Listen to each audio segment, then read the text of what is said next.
And now we will have the reading of the law. Starting in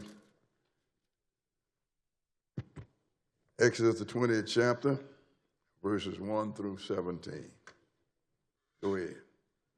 And God spake all these words, saying, I am the Lord thy God, which have brought thee out of the land of Egypt, out of the house of bondage. Thou shalt have no other gods before me.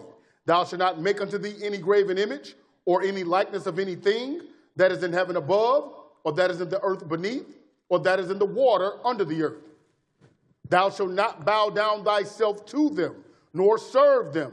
For I, the Lord thy God, am a jealous God, visiting the iniquity of the fathers upon the children unto the third and fourth generation of them that hate me, and showing mercy unto thousands of them that love me and keep my commandments. Thou shalt not take the name of the Lord thy God in vain, for the Lord will not hold him guiltless that taketh his name in vain. Remember the Sabbath day to keep it holy. 6 days shalt thou labor and do all thy work. But the seventh day is the Sabbath of the Lord thy God. In it thou shalt not do any work, thou, nor thy son, nor thy daughter, thy manservant, nor thy maidservant, nor thy cattle, nor thy stranger that is within thy gates. For in 6 days the Lord made heaven and earth, the sea, and all that in them is, and rested the seventh day. Wherefore the Lord blessed the Sabbath day and hallowed it. Honor thy father and thy mother, that thy days may be long upon the land which the Lord thy God giveth thee. Thou shalt not kill. Thou shalt not commit adultery. Thou shalt not steal. Thou shalt not bear false witness against thy neighbor. Thou shalt not covet thy neighbor's house. Thou shalt not covet thy neighbor's wife, nor his manservant, nor his maidservant, nor his ox, nor his ass, nor anything that is thy neighbor's. Now let's go into Ecclesiastes, the 12th chapter. Read verses 13 and 14. Go ahead. Let us hear the conclusion of the whole matter.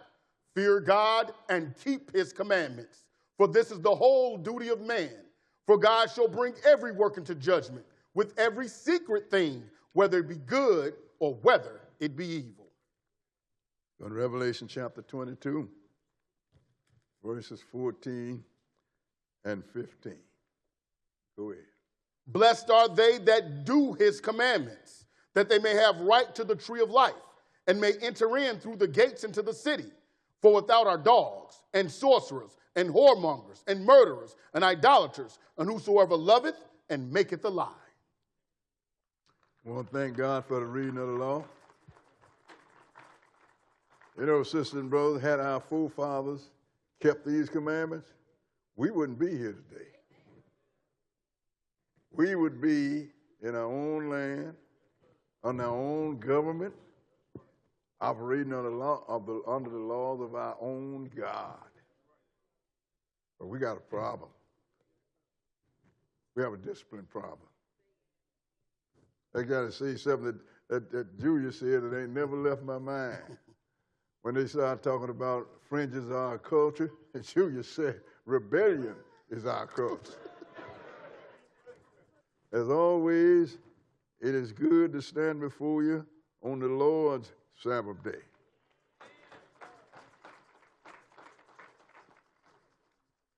You know, and one of the things when Jesus was asked about his coming and when the world would be in, and one of the things he said is also when this gospel is preached into all of the world, then will the end come. Well, I tell you something, sisters and brothers, I'm doing all I can to bring the end. Because the Lord is blessing us. And one of the reasons that we get, the real reason the Lord is blessing us, we are trying to keep his commandments. And also we teach the word of God. Now, this month we call Black History Month. I say if we're going to do Black History Month, then we may as well do Black History Month, our history. And then a person might say, well, this is a Bible study class. Whose history you think that Bible is written about? Mm-hmm.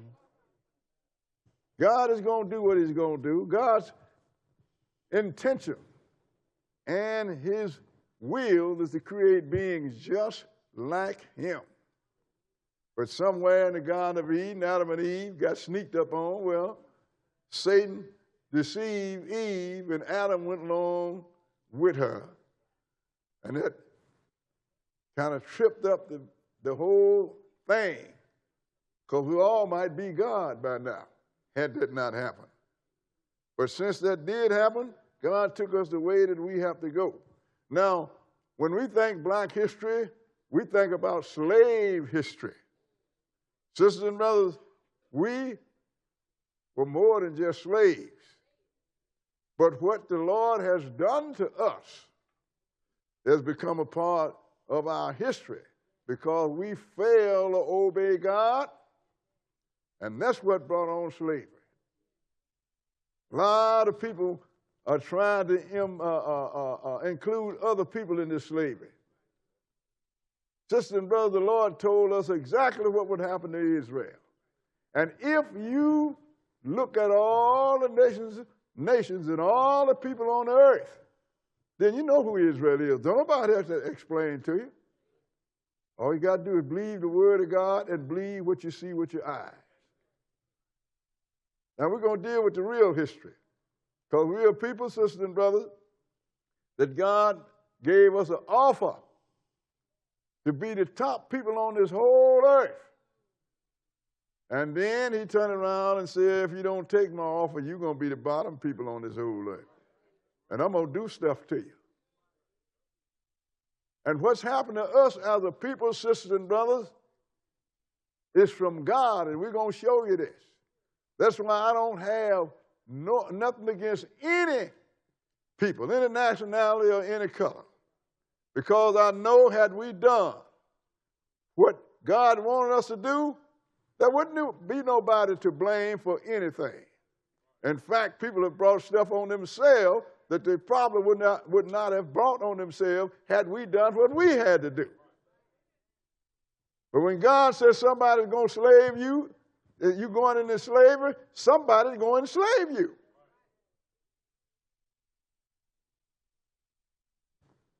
We're going to start this in Deuteronomy the 28th chapter.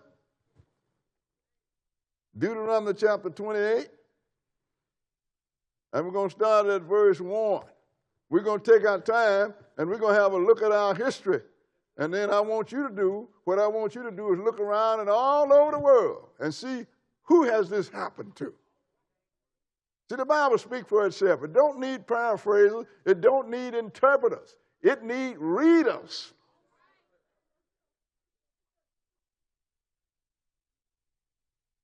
So today we're all going to be readers. We're going to read this together. Deuteronomy 28 and verse 1. 28 and 1. Okay, go ahead.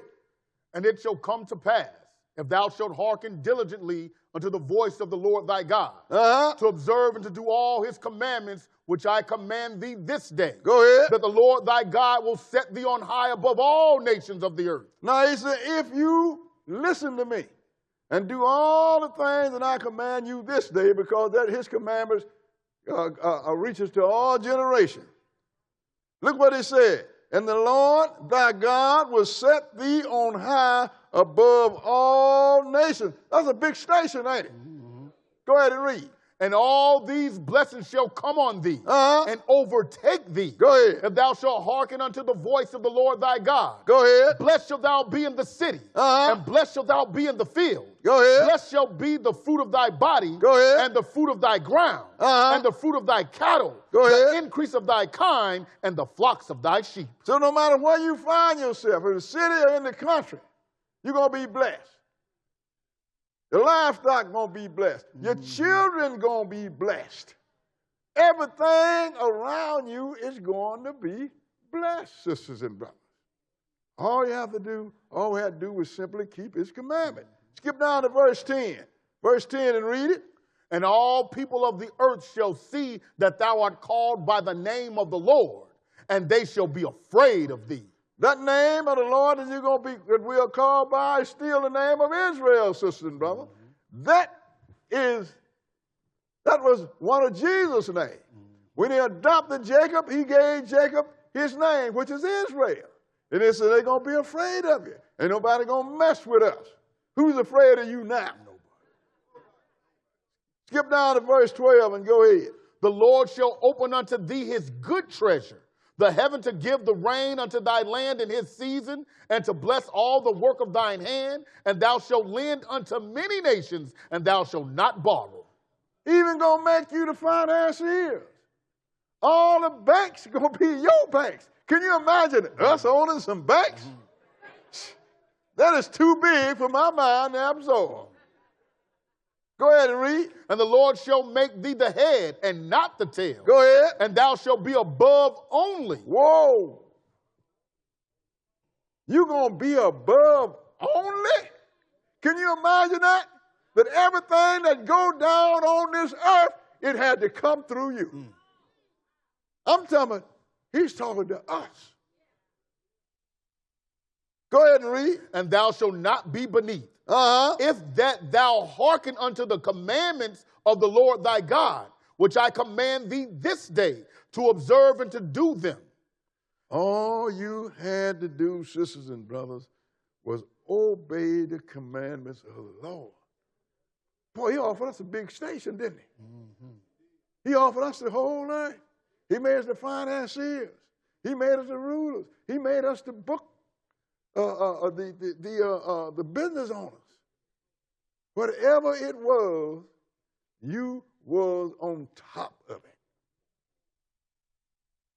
How could we turn that down?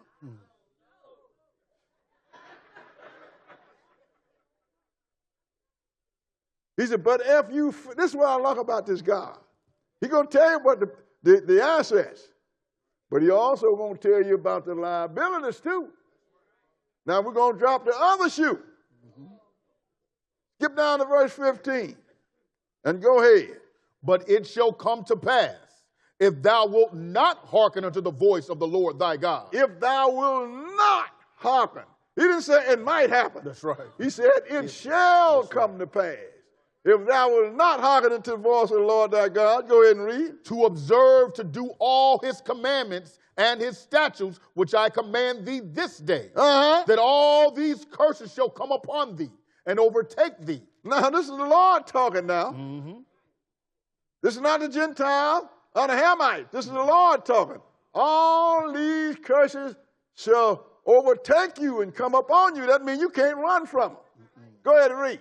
Cursed shall thou be in the city, and cursed shall thou be in the field. Go ahead. Cursed shall be thy basket and thy store. Go ahead. Cursed shall be the fruit of thy body. Go ahead. And the fruit of thy land, the increase of thy kind, Go ahead. and the flocks of thy sheep. So he turned around the blessing that you would have got. He going to drop them same, take them blessings and drop the same curses on you.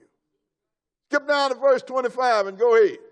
The Lord shall cause thee to be smitten before thine enemies. Thou shalt go out one way against them and flee 7 ways before them. So that's what happened. Israel went out against his enemies, and the Lord caused us to be smitten. And then what happened to us? Go ahead and read. And shall be removed into all the kingdoms of the earth. And you shall be removed, not migrated. That means you are where somebody else put you. That's right. You didn't go on your own volition. And you're going to be removed into how many kingdoms? All the kingdoms. So no matter where you go, you're going to find some Israelites there. And you know where he's going to be? On the bottom. That's right. Boy, that's a big switch. Skip down to verse 36 and go ahead. The Lord shall bring thee and thy king which thou shalt set over thee unto a nation which neither thou nor thy fathers have known. Go ahead. And there shalt thou serve other gods, wood and stone. In every nation that we go to, we serve their God. Like we got this Roman Christianity. We don't serve that. And we're going to show you doing this thing, the people that was among the children of Ishmael, which are the Arab, they're Muslims. We Roman Christians. And you go to other places, whatever they're supposed to be, we are. We don't serve, these are not our gods. We don't know about the God of Christmas and Easter.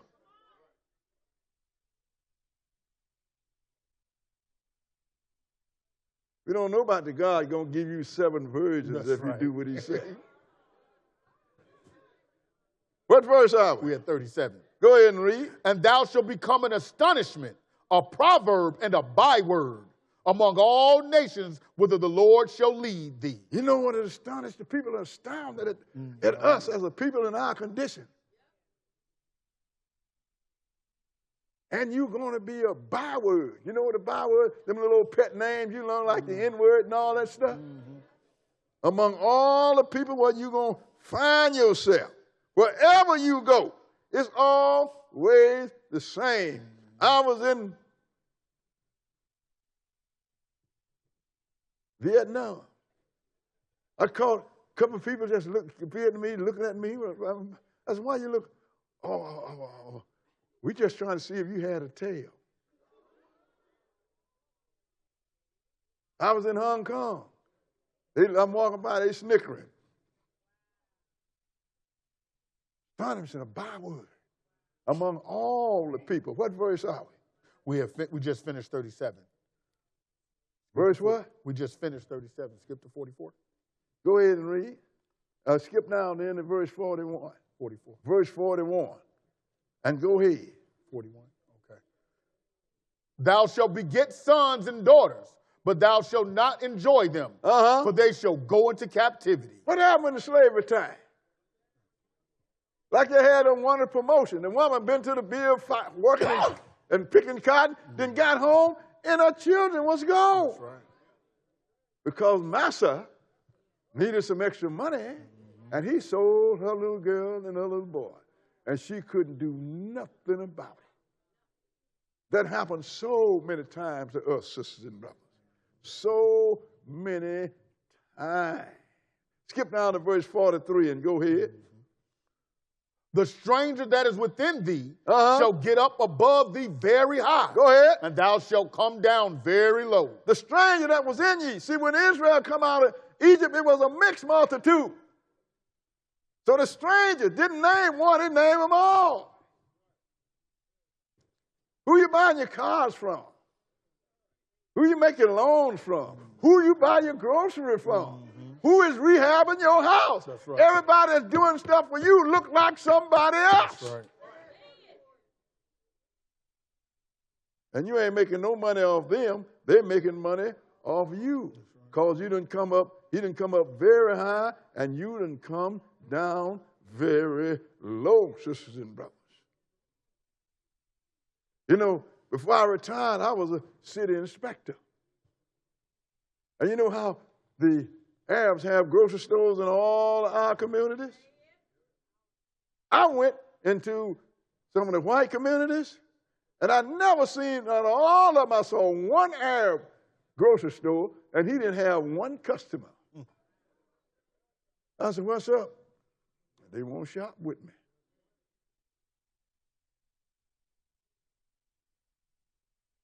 Think about what that sister and brother. Think about it.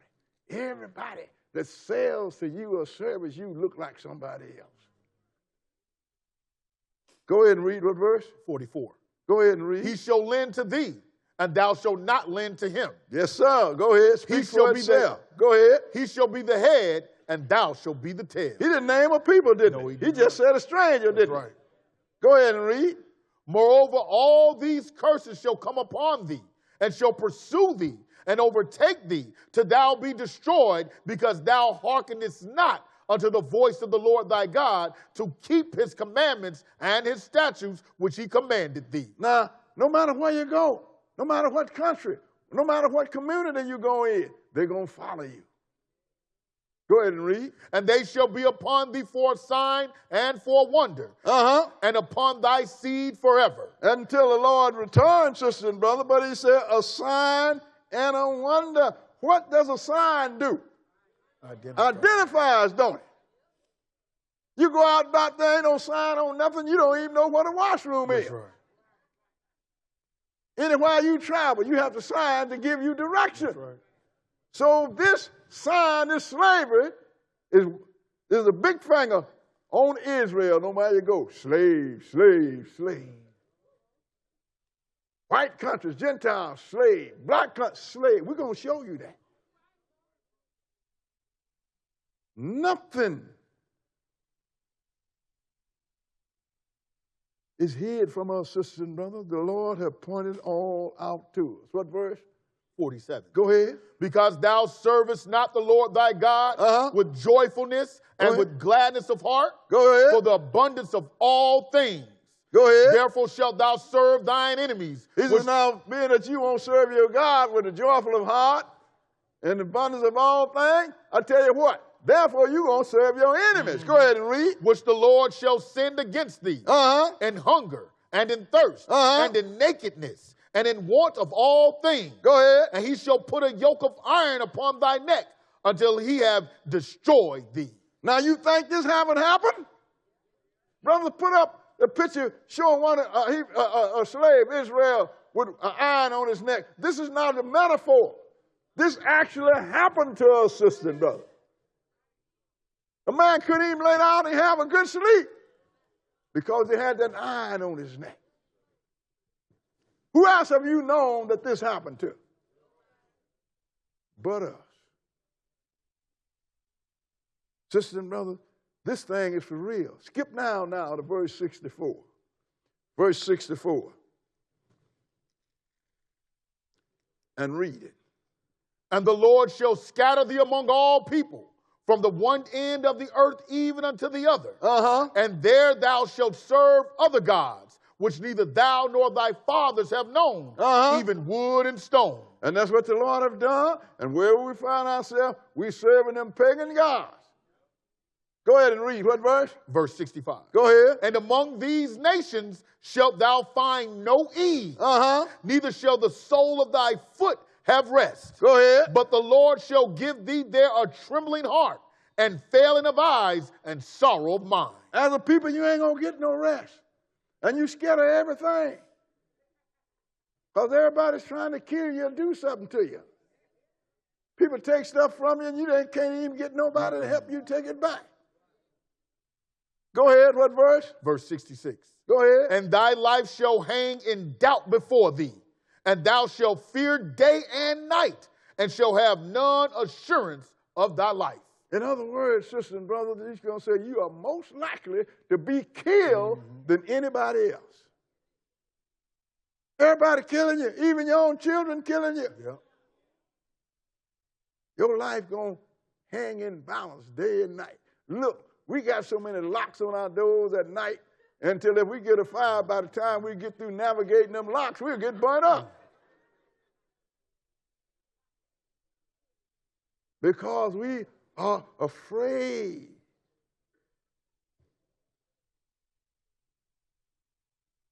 Skip down to verse 6 to 8 and read it. And the Lord shall bring thee into Egypt again with ships. We're going to show you later on that this ain't talking about the nation of Egypt, because Egypt to us is the house of bondage. Don't you know that they're the first one that ever slaved us? The people that look just like you was your first slavers. That's why I wonder why some of my Islamic brothers and some of my Hebrew brothers have something against the whites. By the time we got to the whites, we had so many lumps on us, we don't have nowhere else to put left to put a knot on. By blacks that look like you but are not you. Start it back from the top. Go ahead. And the Lord shall bring thee into Egypt again with ships, by the way whereof I spake unto thee. Go ahead. Thou shalt see it no more again.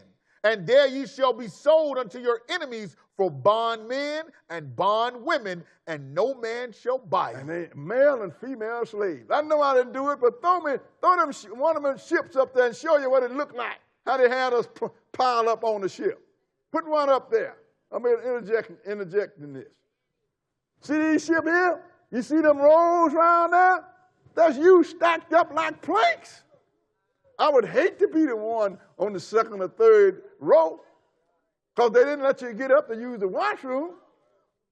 So when they urinated and whatever, it dripped down on you. Think about it, sisters and brothers. And once you got here, you were sold as male and female slaves. And have anybody bought you out of this slavery? Oh, I ain't no slave no more, Brother Boy. You don't make one law.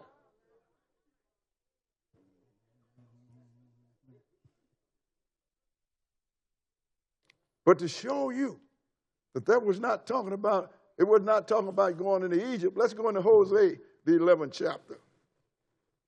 Hosea chapter 11. Because we're going to see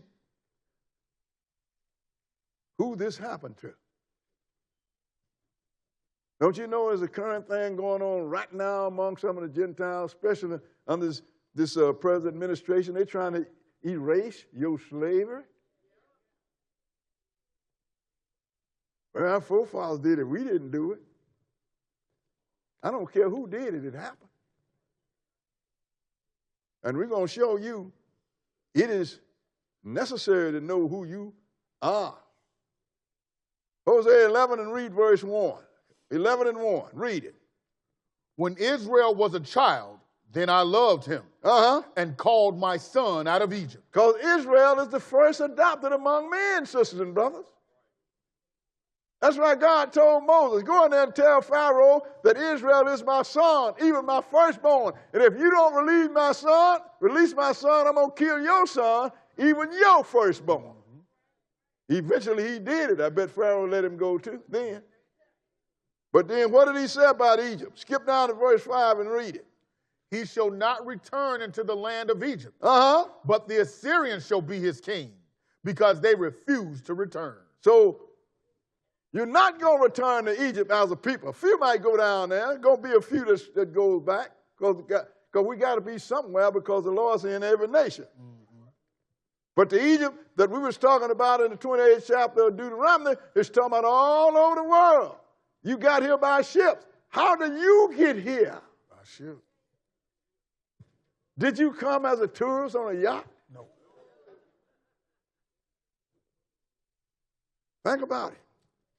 So now we got to see, we read the curse and we read the blessing. Now let's see which one we came under.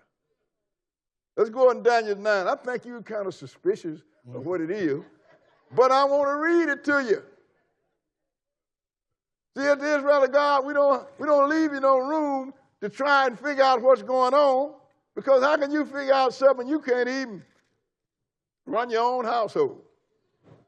Can't even keep your word. And some of us are still breaking the law. So we want to see what we're under. We're going to start at Daniel, the 9th chapter, and start reading at verse 9. Daniel chapter 9, and we're going to start at verse 9.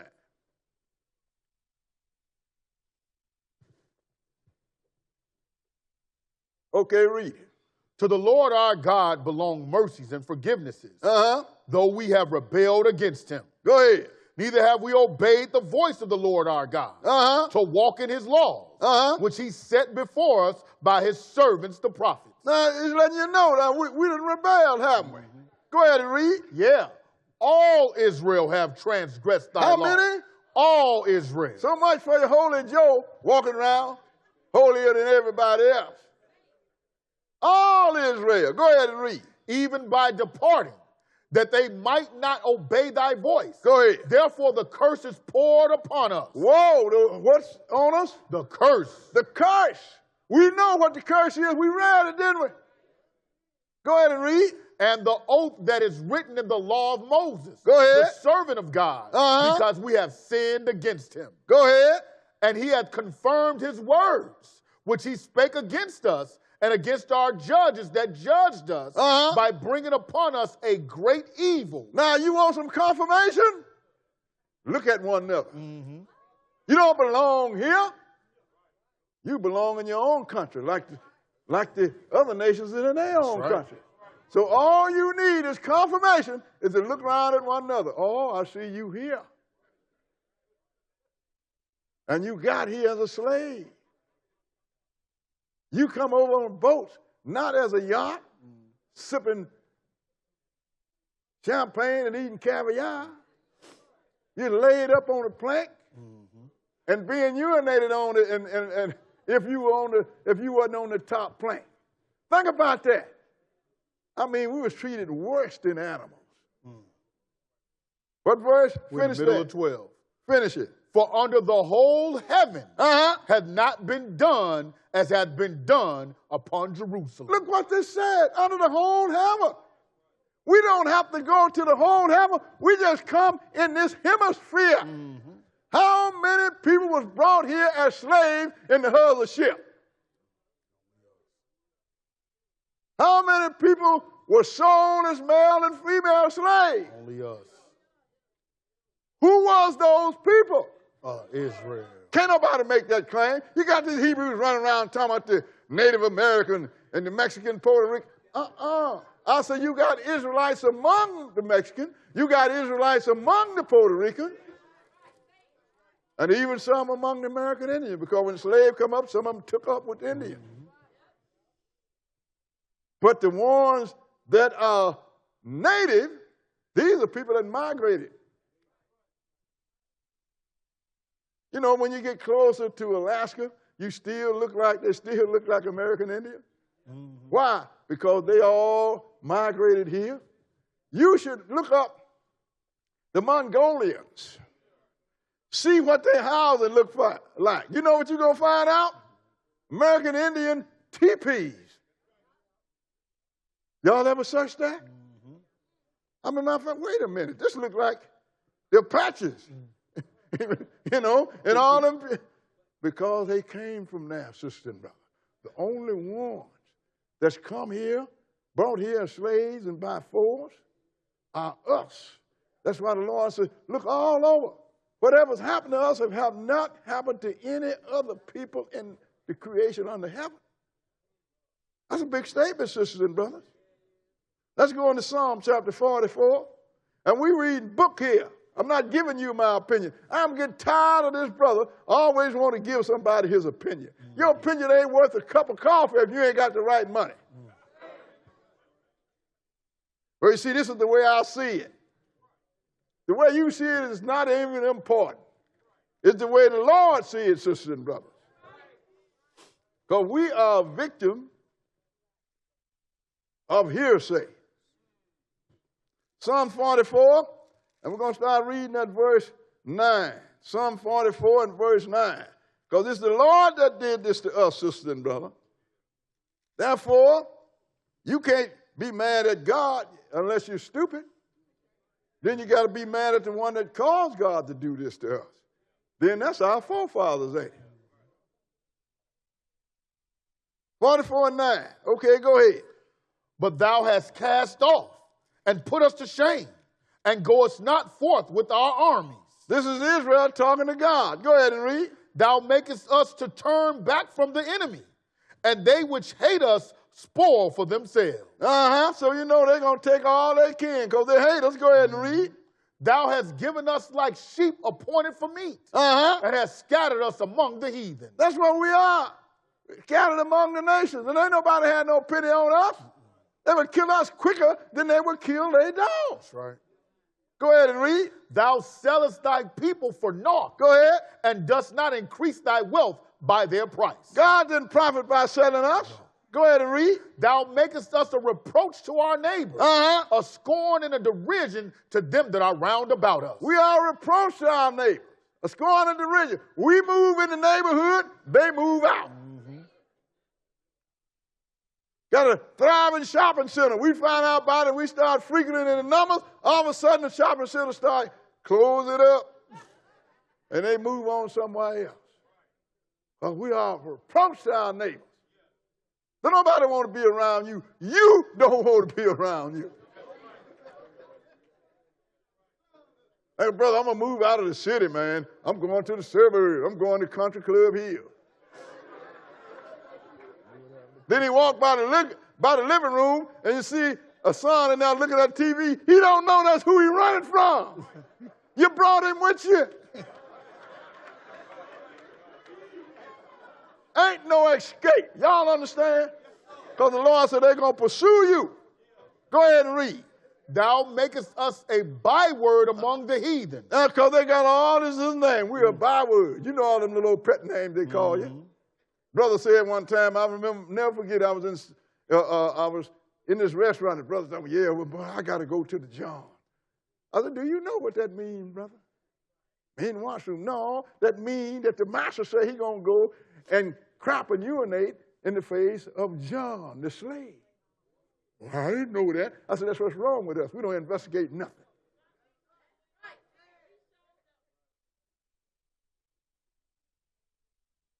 And we're going to show you why you're in captivity. Finish 14. Was that it? No, middle of 14. A shaking of the head among the people. And they always shaking. Boy, ooh, these people. Somebody always shaking their head on you, ain't it? Mm-hmm. So let's go, sisters and brothers, and look at this love story that they have made a story between Solomon and one of them strange women. It ain't got nothing to do with Solomon and one of them strange women. You're about to read a love story of God and his people. Let's go into Songs of Solomon, the first chapter. Songs of Solomon, chapter 1. Well, we're going to show you the love story of the brothers. This ain't got nothing to do with Solomon and the many strange women that he dealt with. It's got something to do with you and your God, and we're going to show you that. And Judah was right. Our culture is rebellion.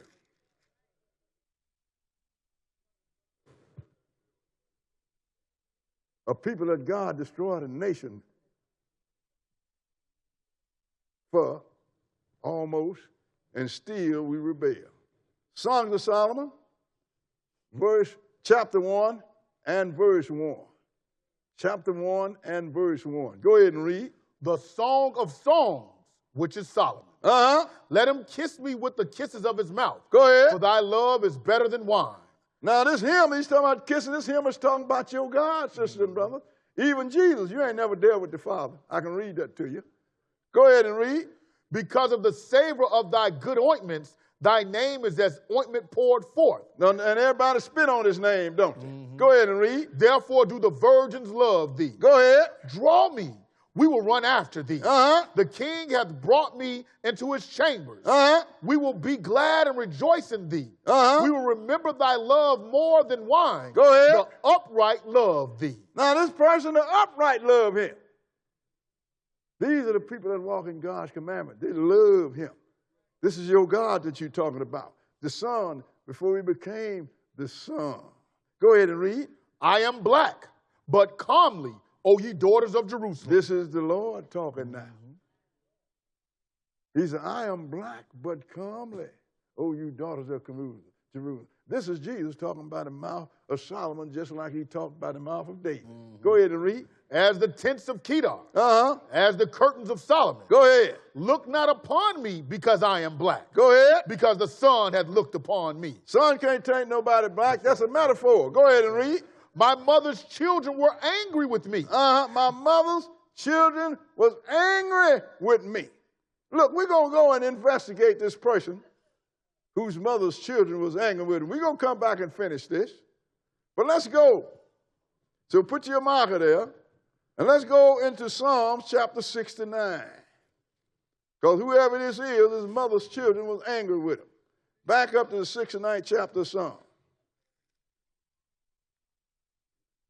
This is what Paul said, rightfully dividing the scripture.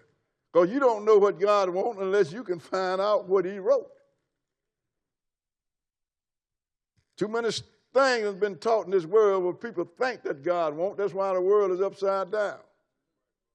Psalm 69, Psalm chapter 69, and we're going to start reading at verse 6, 69 and 6. Now this is the Lord again talking about the mouth of David, because he's letting the Lord do. Now look, for my sake, I want you to take care of your people. Verse 6, go ahead. Let not them that wait on thee, O Lord God of hosts, be ashamed for my sake. Now let not them that wait on thee, O Lord of hosts, be ashamed for my sake. Mm-hmm. Who is David? To say for his sake. That's right. This is because he's the man that committed adultery with a man's wife and had him murdered when he couldn't hide it. Because it ain't talking David here. Right. This is talking about the Lord here. Let not them that wait on thee be ashamed for my sake. Go ahead and read. Let not those that seek thee be confounded for my sake. Let not those that seek thee be Confounded for my sake. Go ahead. O God of Israel. Go ahead. Because for thy sake. Because for thy sake. Go ahead. I have borne reproach. I went out in the flesh and allowed my own creation to spit on me. That's right. And slap me. But I did it for thy sake. Remember when Jesus went out and prayed because he didn't want to die 3 times? Did he say, if it is possible, remove this cup from my house, from my mouth? But not my sake. Not my will. Oh God, for thy sake. This is the same one that's talking here. Because for thy sake I have borne reproach. Go ahead and read. Shame hath covered my face. Go ahead. I am become a stranger unto my brethren. And an alien unto my mother's children. Did we read in Songs of Solomon, my mother's children was angry with me? Right. Israel was angry with Jesus and still angry with Jesus. Don't you know the average Hebrew Israelite spit on the name of Jesus? Right.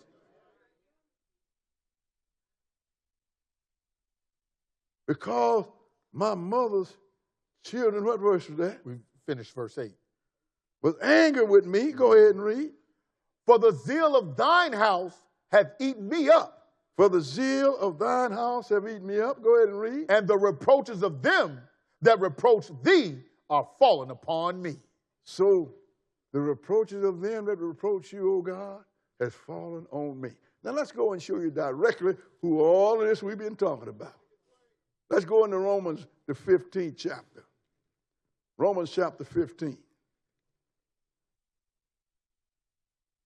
This is the guy that said, I'm black but comely. This is the guy that said, our mother's children was angry with me. And this is the guy that said, the reproaches of them that reproach thee has fallen on me. Romans 15 and verse 1. Romans chapter 15 and verse 1.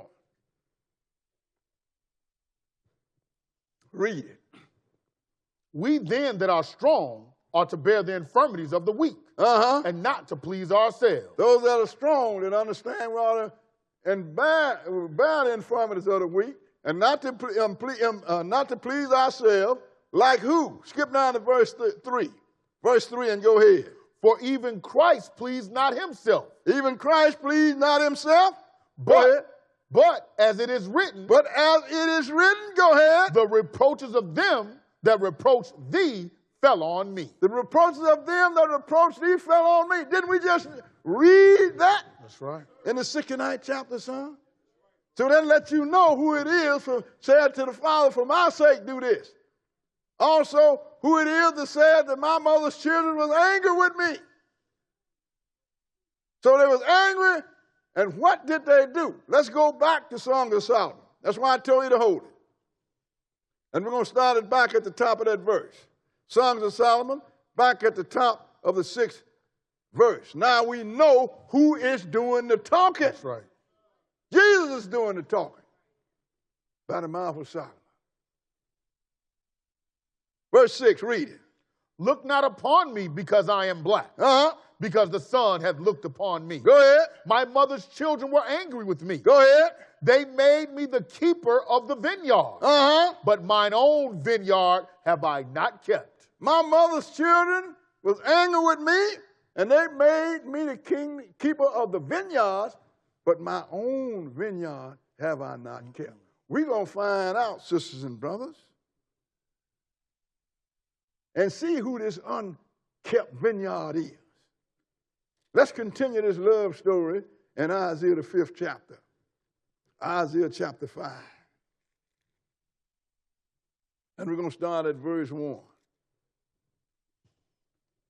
This is a continuation of this love story that we just got through reading in the Songs of Solomon. 5 and 1. Okay, go ahead. Now will I sing to my well-beloved a song of my beloved. Now will I sing to my well-beloved a song of my well-beloved. Go ahead. Touching his vineyard. Touches his vineyard. So this person got a vineyard, don't he?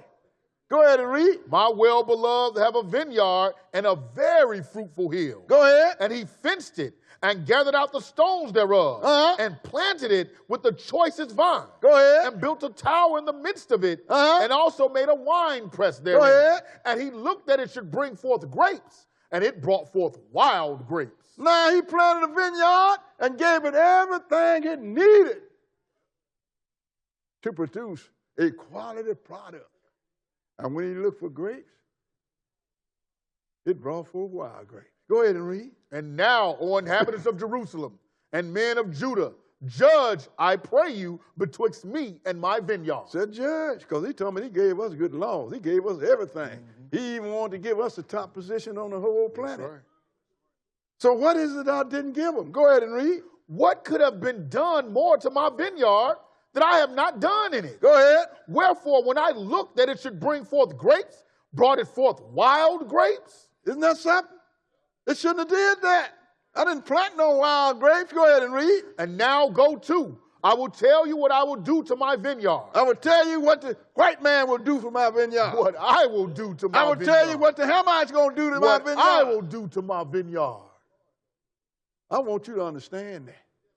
Go ahead and read. I will take away the heads thereof, and it shall be eaten up. I'm going to take away the heads that it's going to be eaten up. Go ahead and read. And break down the wall thereof. Go ahead. And it shall be trodden down. Go ahead. And I will lay it waste.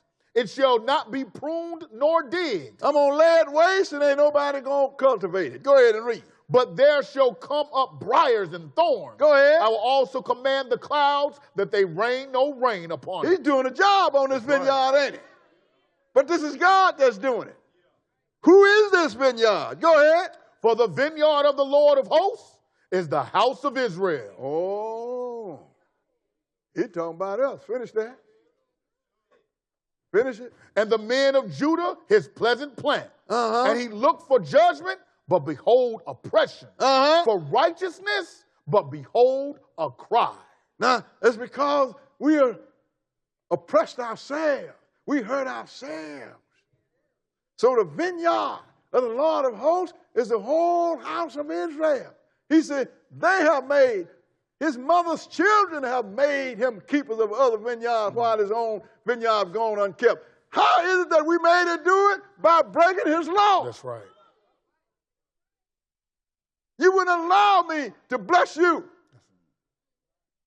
because you disobeyed everything that I told you. I gave you some, look, there's choice grapes. I gave you some good laws and some good statutes. I gave you gold and silver. I gave you everything that you needed. All you had to do was keep my commandments.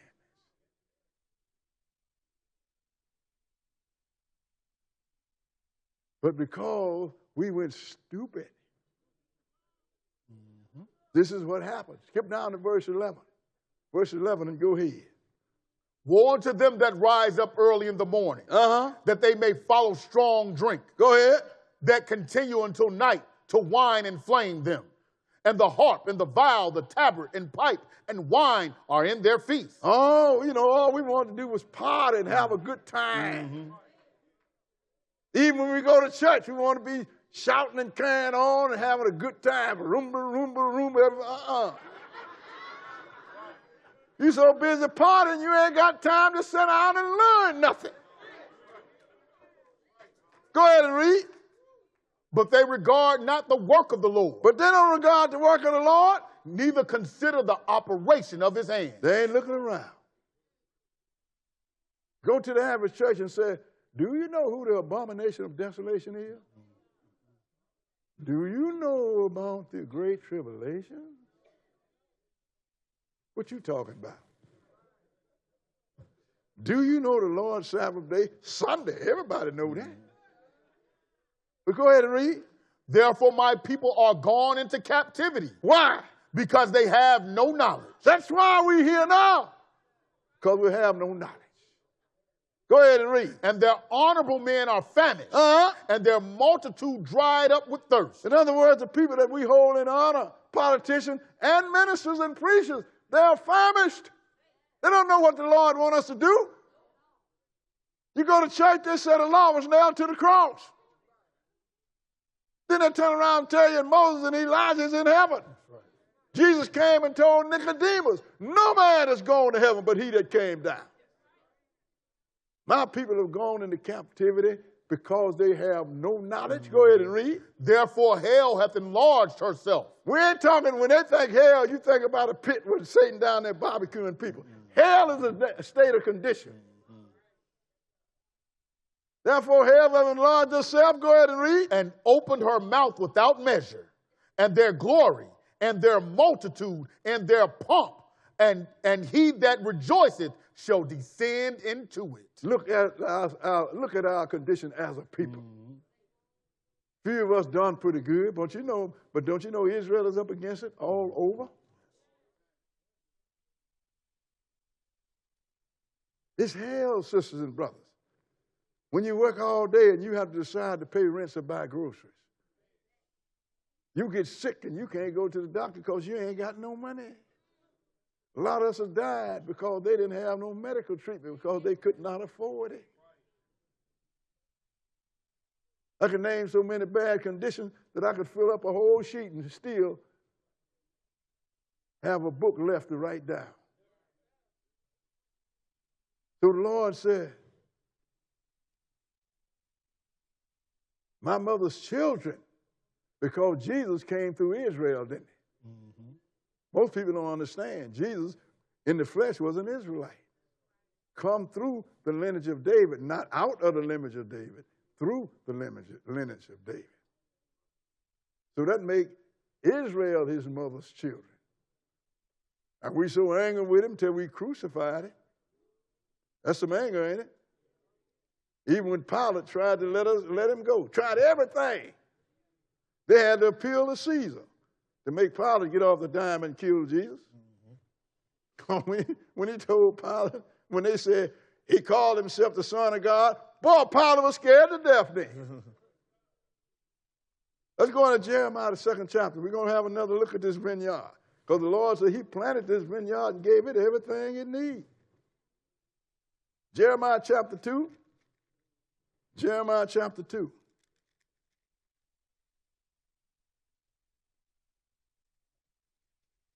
Jeremiah chapter 2. And we're going to start reading at verse 4. Jeremiah 2 and 4. Okay, go ahead. Hear ye the word of the Lord, O house of Jacob, and all the families of the house of Israel. That's who we're talking to. Go ahead and read. Thus saith the Lord, what iniquity have your fathers found in me, that they are gone far from me, and have walked after vanity, and are become vain? Now he asked a question. What sin have your fathers found in me? That y'all done walked away from me, the true God, the creator of life, and you serving gods that can't give you nothing. That's what vanity means. What have I done to y'all? Go ahead and read. Neither, you want to skip to 21? Huh? Where are you? You want to skip to 21? Skip down to verse 20. That's, you read verse 5? Yes, I did. Skip down to verse 21. Verse 21 and read it. Yet I had planted thee a noble vine, wholly a right seed. Go ahead. How then art thou turned into the degenerate plant of a strange vine unto me? Then he said when he planted a vineyard, he put the choicest vines in it. He put a wine press in it. He gave it everything that he needed. He gave us as a people everything that we need. He said, I have planted you a noble vine. How have you become the degenerate plant of a strange vine unto me? How have you devolved into nothing?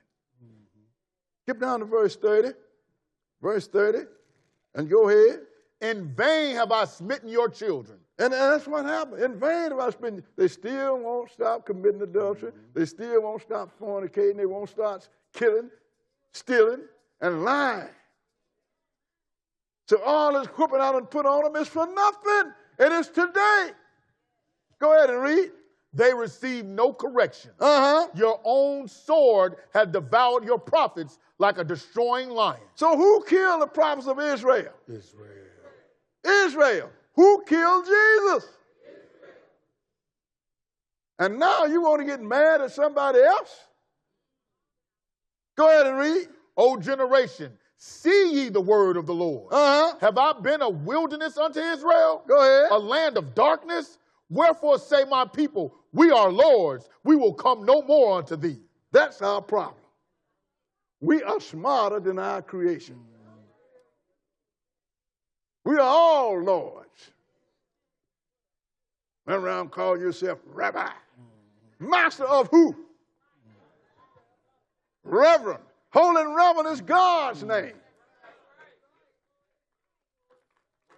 So we ain't coming back to you, God, because we are all lords. All of them. We kill our prophets. Jesus told us that. Let's go into Luke, the 13th chapter. Luke chapter 13. So you will understand why the Lord did to us what he did to us. Because I want you to come to understand that God did this to us. Nobody else. You can't lay this at nobody else's feet. You got other people that's got to pay for what they did to us. Because the Lord told them in Zechariah, I was just a little angry with my people, but you have furthered the affliction. They never would have done it if they never had the opportunity. Right. We're a detriment to ourselves and everybody else around us. And boy, these Hebrews get mad when they hear me say stuff like that. But I'm going to give it to you the way it is. Luke 13 and verse 34. 13 and 34. Luke 13 and 34. Go ahead. O Jerusalem, Jerusalem, which killest the prophets. O Romans, O Romans. O Jerusalem, Jerusalem, which killeth the prophets. Go ahead and read. And stonest them that are sent unto thee. How often would I have gathered thy children together? Wait a minute. This is Jesus. The guy died at 33 years old, didn't he? Yes. How often would he have had to gather Israel together? He wouldn't have had many opportunities because he only lived for 33 years old himself. He is talking about before he came in the flesh. I just wanted to point that out to you. It was Jesus who was trying to gather you. In fact, he got this written in the scripture. He said, I am tired of repenting. I'm going to kill them. I'll change my mind. I'm going to destroy them. I'll change my mind. Go ahead and read. Start back at the top of the verse. Go ahead. O Jerusalem, Jerusalem, which killest the prophets. Go ahead. And stonest them that are sent unto thee. Go ahead. How often would I have gathered thy children together as a hen doth gather her brood under her wings? And ye would not. But you wouldn't be gathered. So what's happened? Go ahead and read. Behold, your house is left unto you desolate. And verily I say unto you, ye shall not see me until the time come when ye shall say, blessed is he that cometh in the name of the Lord. That's when Jesus returns, sister and brother. How many times I would have gathered you as a mother hen gather a chick, but you would not. Therefore, your house is left to you desolate. Somebody else is in your house, calling themselves you. And you so uninformed, you don't know who and where your house is. Where you from? I be from Mississippi.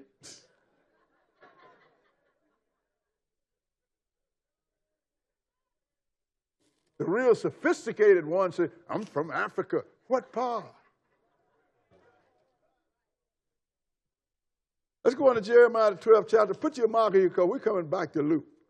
Let's go into Jeremiah the 12th chapter.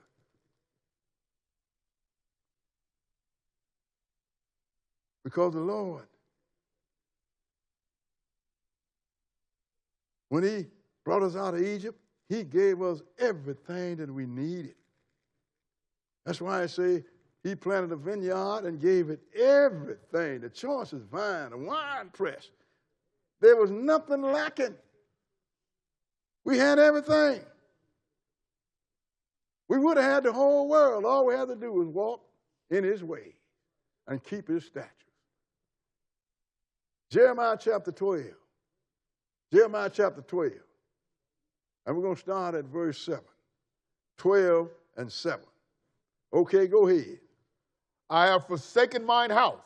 I have left mine heritage. I have forsaken mine house. This is the Lord talking. I have left mine inheritance. Go ahead and read. I have given the dearly beloved of my soul into the hand of her enemies. Now, didn't we read in Songs of Solomon that between God and how he loved this Israel? I have given the dearly beloved of my soul. I mean, God loved you, Israel. Yeah. But I gave him to my enemy. Well, think about what you're reading here.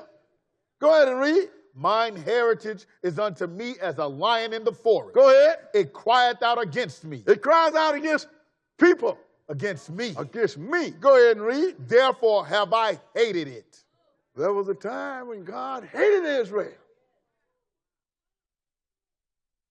But you see, God can't hate. Every time somebody tell you this, read this to them, will you?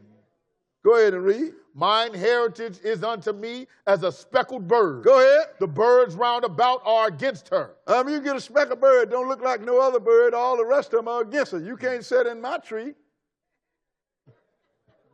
Go ahead and read. Come ye, assemble all the beasts of the field, come to devour. I mean, all of them. The beasts, we talking about people and everybody that come along. They come to your community to devour. Go ahead and read. Many pastors have destroyed my vineyard. Many what? Pastors. Many pastors have destroyed my vineyards. Go ahead and read. They have trod my portion underfoot. Uh-huh. They have made my pleasant portion a desolate wilderness. They did that by not teaching them the truth, sisters and brothers. Concocted little beautiful stories. Instead of teaching this book. This Bible is a big book. If you're going to teach the Bible, you ain't got time to come up with no little cute stories. And once your understanding increase, then your sorrow is going to increase. Because it's written, that's why I said it, with the increase of knowledge is the increase of sorrow. Because you know now where we are falling to, where we are, and where we're going if we don't straighten it out.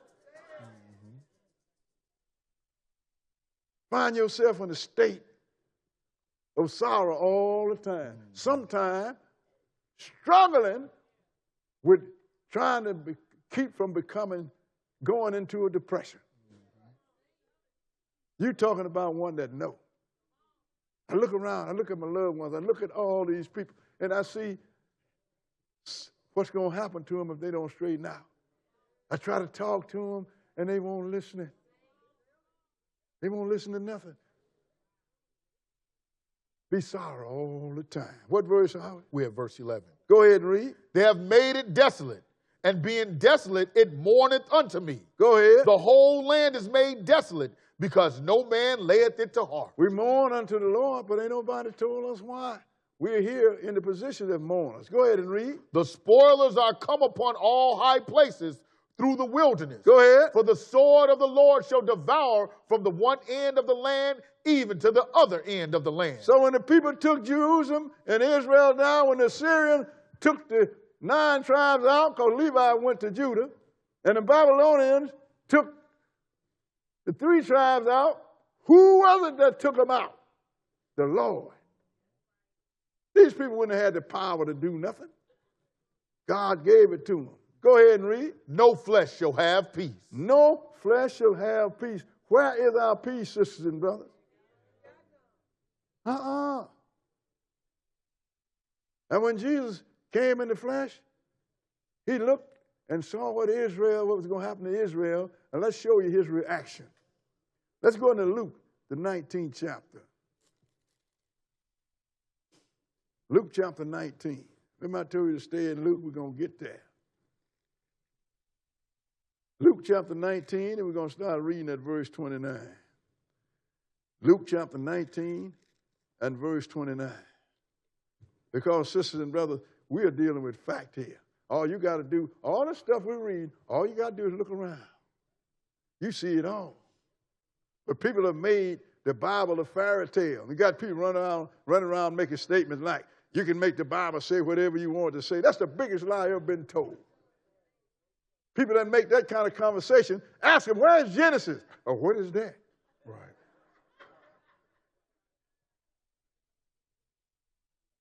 Verse 29, go ahead. And it came to pass, when he was come nigh to Bethphage in Bethany, At the mount called the Mount of Olives, he sent 2 of his disciples. Now that's when Jesus started in Jerusalem. He stopped there and got him a mule to ride in, a donkey to ride in, because actually the first place on this earth that Jesus' feet gonna hit is where? The Mount of Olives. Don't you know that's the last place his feet stood before he left for good? The Mount of Olives. He letting you know, this is the way I'm gonna come. Go ahead and read. Saying, go into the village over against you, and the which at your entering ye shall find a colt tied, whereon yet never a man sat. Loose him and bring him hither. So the apostles obeyed. Skip down to verse 35 and read it. And they brought him to Jesus, and they cast their garments upon the colt, and they set Jesus thereon. And they sent him down. So now Jesus went into Jerusalem with the people hollering, Hosanna, Hosanna. But that's in another lesson. This is different. Skip down to verse 41. And let's see what happened when he come up on Jerusalem. Verse 41. Go ahead and read. And when he was come near, he beheld the city and wept over it. Go ahead. Saying, if thou hadst known, even thou, at least in this thy day, the things which belong unto thy peace, but now they are hid from thine eyes. So when he walked up on Jerusalem, he knew what was going to happen to Jerusalem, because he's the one that's going to bring it on Jerusalem. He actually cried.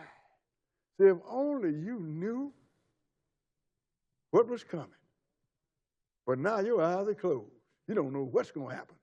Go ahead and read. For the days shall come upon thee, that thine enemies shall cast a trench about thee, and compass thee round, and keep thee in on every side. So the day is going to come when your enemies going to enclose you, and they're going to keep you on any side. Ain't nobody going to be able to get out or get in. Go ahead and read. And shall lay thee even with the ground. Go ahead. And thy children within thee. And they shall not leave in thee one stone upon another, because thou knewest not the time of thy visitation. And this was the last time when we had a location that we can say our home. He's going to cast the trench around you, and he's going to lay you even with the ground, and he's not going to leave one stone upon another. Who did that and when? Let's go look at it. This happened in 7 AD by the Roman general Titus. We're going to go to Atlas of the Bible. We're going to read pages 202 and 203, what's written on it. Okay, put it up. And you read it, Antoine. In 68, the Roman commander launched a methodical campaign to isolate Jerusalem. The overthrow and suicide of the Emperor Nero brought operations in Judea to a temporary halt as Vespasian prudently withdrew to test the imperial winds. Go ahead. Eventually, he himself was declared emperor. So now Vespasian, we'd have heard about that. He became emperor too. But he was the one that was laying siege against Jerusalem. So when he went to see if he could become emperor, let's see who he put in charge. Go ahead. Sailing for Rome in the spring of 70, he left his capable son Titus in charge of the campaign against Jerusalem. The walls enclosing the temple and the upper and lower cities were the most formidable barrier of all. Go ahead. Postponing an all-out assault, Titus turned to starvation tactics. A certain amount of food had been smuggled into the city almost nightly during the siege. But now the Romans sealed off Jerusalem completely with a wall of their own, made of earth and some 5 miles in circumference. Then the Lord said they're going to cast a trench around That's right. you? They succor Jerusalem. And what happened? Go ahead and read. From the outset of the siege, those attempting to get through the encircling lines had been caught and crucified. Wait a minute. Jesus and the 2 thieves weren't the only one that was crucified? No. Keep reading. Sometimes the daily executions reached 500. 500 Jews a day was crucified by the Romans. And you got this cross hanging on your neck.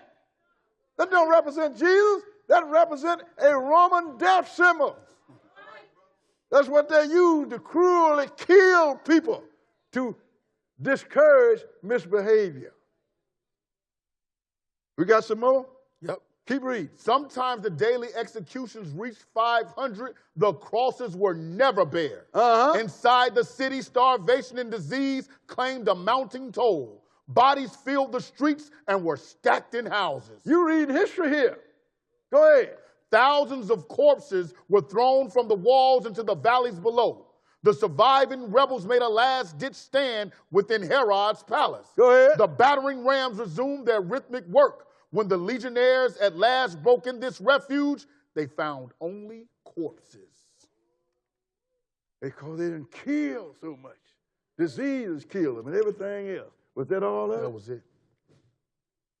Not only did Jesus see that and he wept, Jesus also gave them a warning. And didn't nobody believe him. That's the problem. Don't nobody believe Jesus. Let's go into Luke, the 21st chapter. Luke chapter 21 and verse 20. Israel had a chance to get out of there and save themselves. But we got a problem. We don't listen. It's just like when the Lord created us, he left the ears off.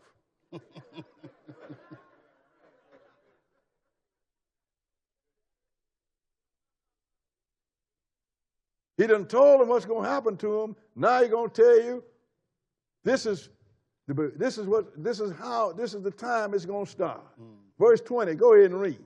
And when you shall see Jerusalem compassed with armies, then know that the desolation thereof is nigh. What armies? The Roman armies. Had all kind of armies. See, the Roman had a thing. They would conquer a city, and then they would incorporate their military. Yep. That's why Cornelius was a soldier, but he was of the Italian band. Go ahead and read. Then let them which are in Judea flee to the mountains, and let them which are in the midst of it depart out. Go ahead. And let not them that are in the countries enter thereinto. For these be the days of vengeance, that all things which are written may be fulfilled. He said, look, if you're in there, better get out.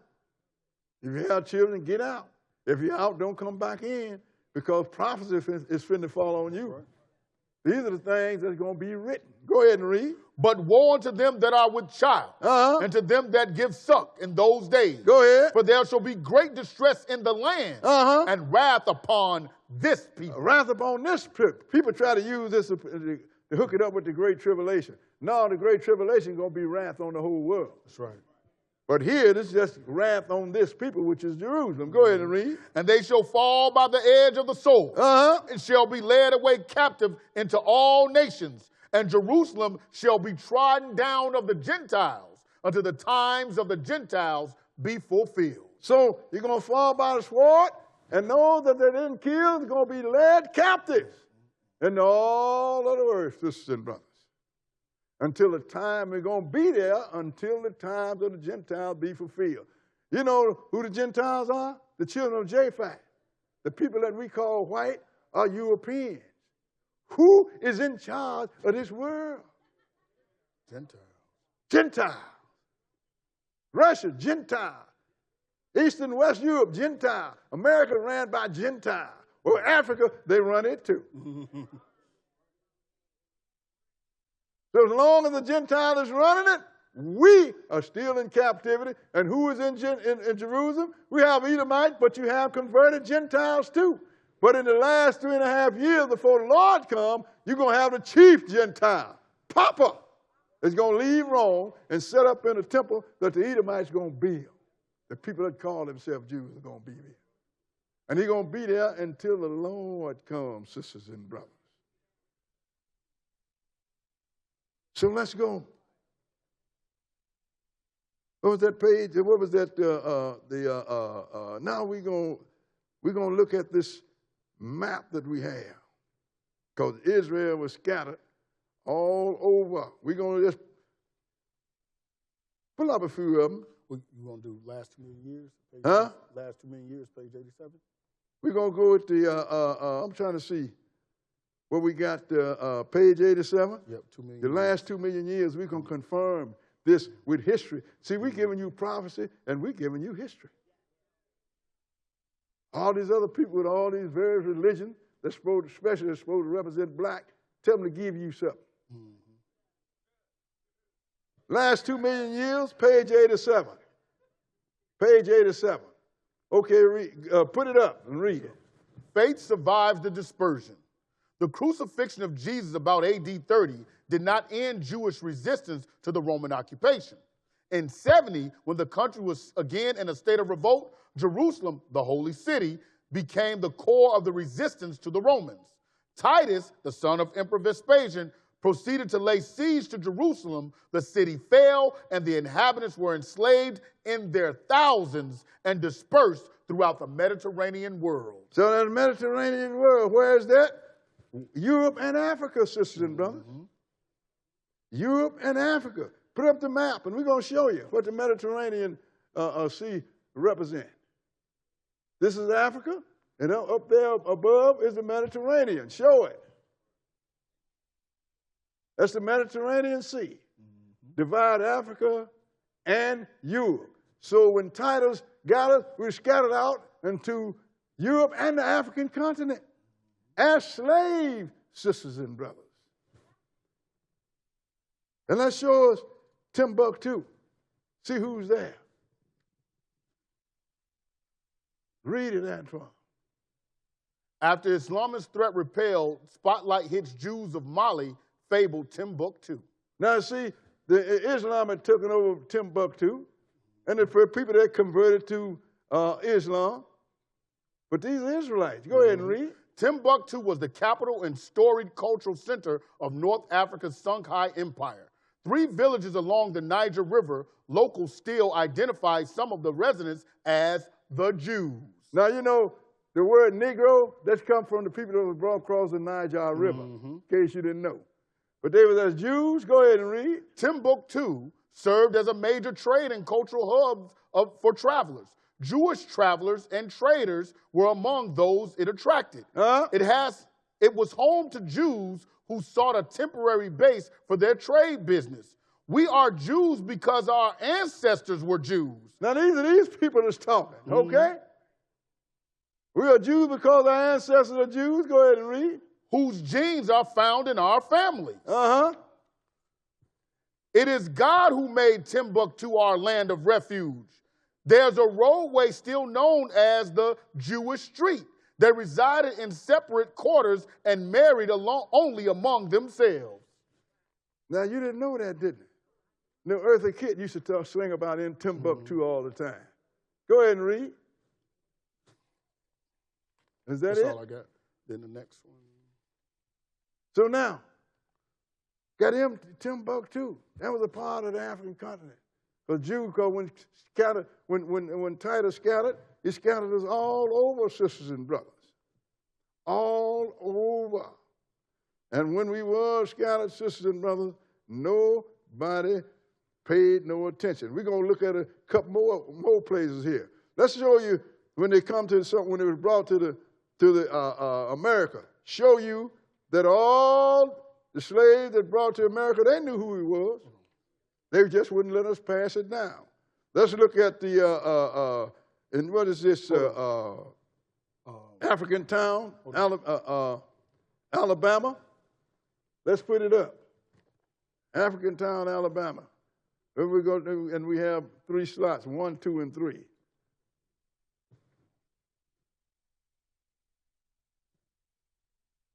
We're waiting on you now. I went back and talked about it. You said we had all this. Okay. Read it, all of it. Africatown, Alabama. In 1860, the ship Clotilde sailed from Ghana, West Africa, for its destination, Mobile, Alabama. Aboard were over 100 Africans who were sold into slavery by the Dahomey tribe. The slaves, members of the Takbar tribe, had been captured by the Dahomey tribe during the tribal warfare in Ghana at the time. The price paid for each slave was $100. The Clotilde was owned by Timothy Meener, a wealthy shipper and shipyard owner in Mobile. Its captain was William Forrester. Now how is that black people selling black people to white people? Because the black people that were selling to black people was not Israelite, they was Hamites. And they sold them to the Gentiles. Go ahead, ain't we got some more there? Yep. Okay, put it up. Zora Neale Hurston interviewed with the last survivor of the Clotilde incident, whose name at the time was Cudjoe Lewis. See, in the meantime, slavery had been abolished, but still these people was doing it. There's Cudjoe Lewis, go ahead. She found out that his birth name was Cujo Kazula, who later died in 1935, and that his was from the Tokbar tribe, which was a subgroup of the Ankon or Ashanti. Cujo relayed to Hurston that his village had been raided by some very large women when he was just a little boy, and that is when he was taken. Now, you say they come from the Ashanti. Everybody knows the Ashanti is Israelite. Anybody that has some knowledge, but go ahead and read. Western anthropology usually refers to these women as Amazons. Oh, so you know, that shows on TV, Amazon was white women, wasn't it? But no, they're talking about black women. Fierce black women. Go ahead and read. A word taken from the fact that the Greek Amazon women had one breast. We ain't going to talk about that. Keep going. These were the Dahomeans Abosi warrior women. Don't you know they just made a movie on that? Yep. Go ahead and read. Ambassador Cyril Ogwin of Benin, formerly Dahomey, recently apologized for his country's role in selling up to 3 million Africans into slavery. So who sold you to the whites? This guy alone sold you 3 million. But we ain't through. We're going to look at some more stuff here. Hold on, Brother Bowie. Was that all of it? Hold on. We need to go back to Timbuktu. You need to go back to Timbuktu? Yep. Go back to Timbuktu. With the Northern Mali, the one that says Northern Mali. Northern Mali? Mm-hmm. You still got it? They got it.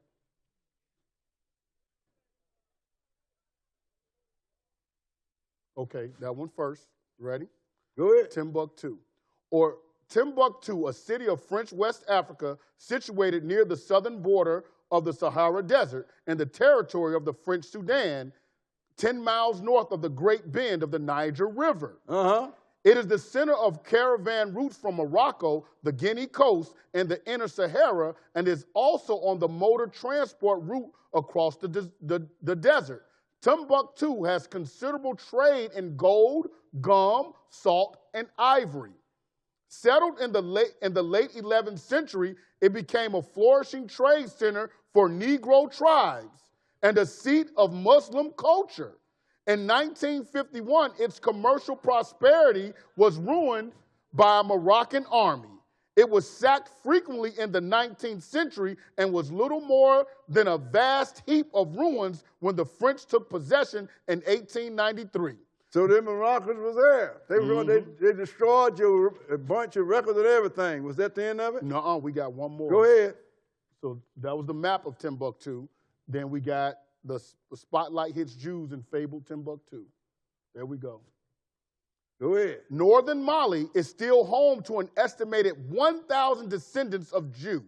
In 3 villages near the city, local residents still refer to these descendants as the Jews. We still got some there in Mali. Go ahead. Malians of Jewish ancestry.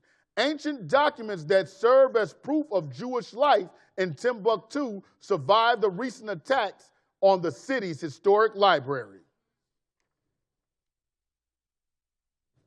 That's it? That's it. So, you know, we still have people in Timbuktu. But when the people came here, I want to show you, because we had somebody, a slave owner died and left a will for some of the slaves. And let's see what they got now. What's the next thing on here? We got Israel. Israel Hill? Yep. Put it up. Look at this. Read it. Free blacks of Israel Hill. Just to the west lies Israel Hill, settled in 1810 to 1811 by approximately 90 formerly enslaved persons who received freedom and 350 acres from Judith Randolph under the will of her husband, Richard Randolph, cousin of Thomas Jefferson. These Israelites and other free African Americans worked as farmers, craftspeople, and Appomattox River boatmen. Some labored alongside whites for equal wages and defended their rights in court. The family of early settler Hercules White bought and sold real estate in Farmville and joined with white citizens to found the town's first Baptist church in 1836. Israel Hill remained a vigorous black community into the 20th century. Why would the slave name a town Israel Hill? Because they knew that they was Israelites. This is what people don't understand. We wasn't ignorant and uninformed when we got here. Let's go a little further. He said they founded a church, right? Let's see what was written on them church pews then. Put it up. That's at the First African Baptist Church located in Savannah, Georgia. Hebrew writing is on the side of the church pew. No, Arabic writing. Hebrew writing. Why was these dumb slaves that couldn't read writing Hebrew words on the pews of the churches? We wasn't dumb, sisters and brothers. We just couldn't speak their language. But them slaves was an informed and educated people in Hebrew, in their language. So look at all of this we got. Africantown, Alabama, Timbuktu, Israel Hill. Look like we was a very informed people, don't it? But we were slaves. And now, how is it that nobody miss us? It's because when we was taking out the land, somebody else went into the land and grabbed it. Let's look at it. Let's go in the book of Obadiah. Book of Obadiah. You see, when something is lost, and everybody knows it's lost, they look for it. But when you don't know that it's lost, then don't nobody look for it. It's all that simple. And they beat that Hebrew Israelite out of us, but still in every generation, like Paul said, somebody always knew who we were, no matter what generation. It's just like we know who we are, and a lot of our people, most of them are getting mad. I ain't no Jew. I ain't no Israelite. And they're telling you that all over YouTube now. Obadiah, we're going to start reading at verse 1. Obadiah, verse 1.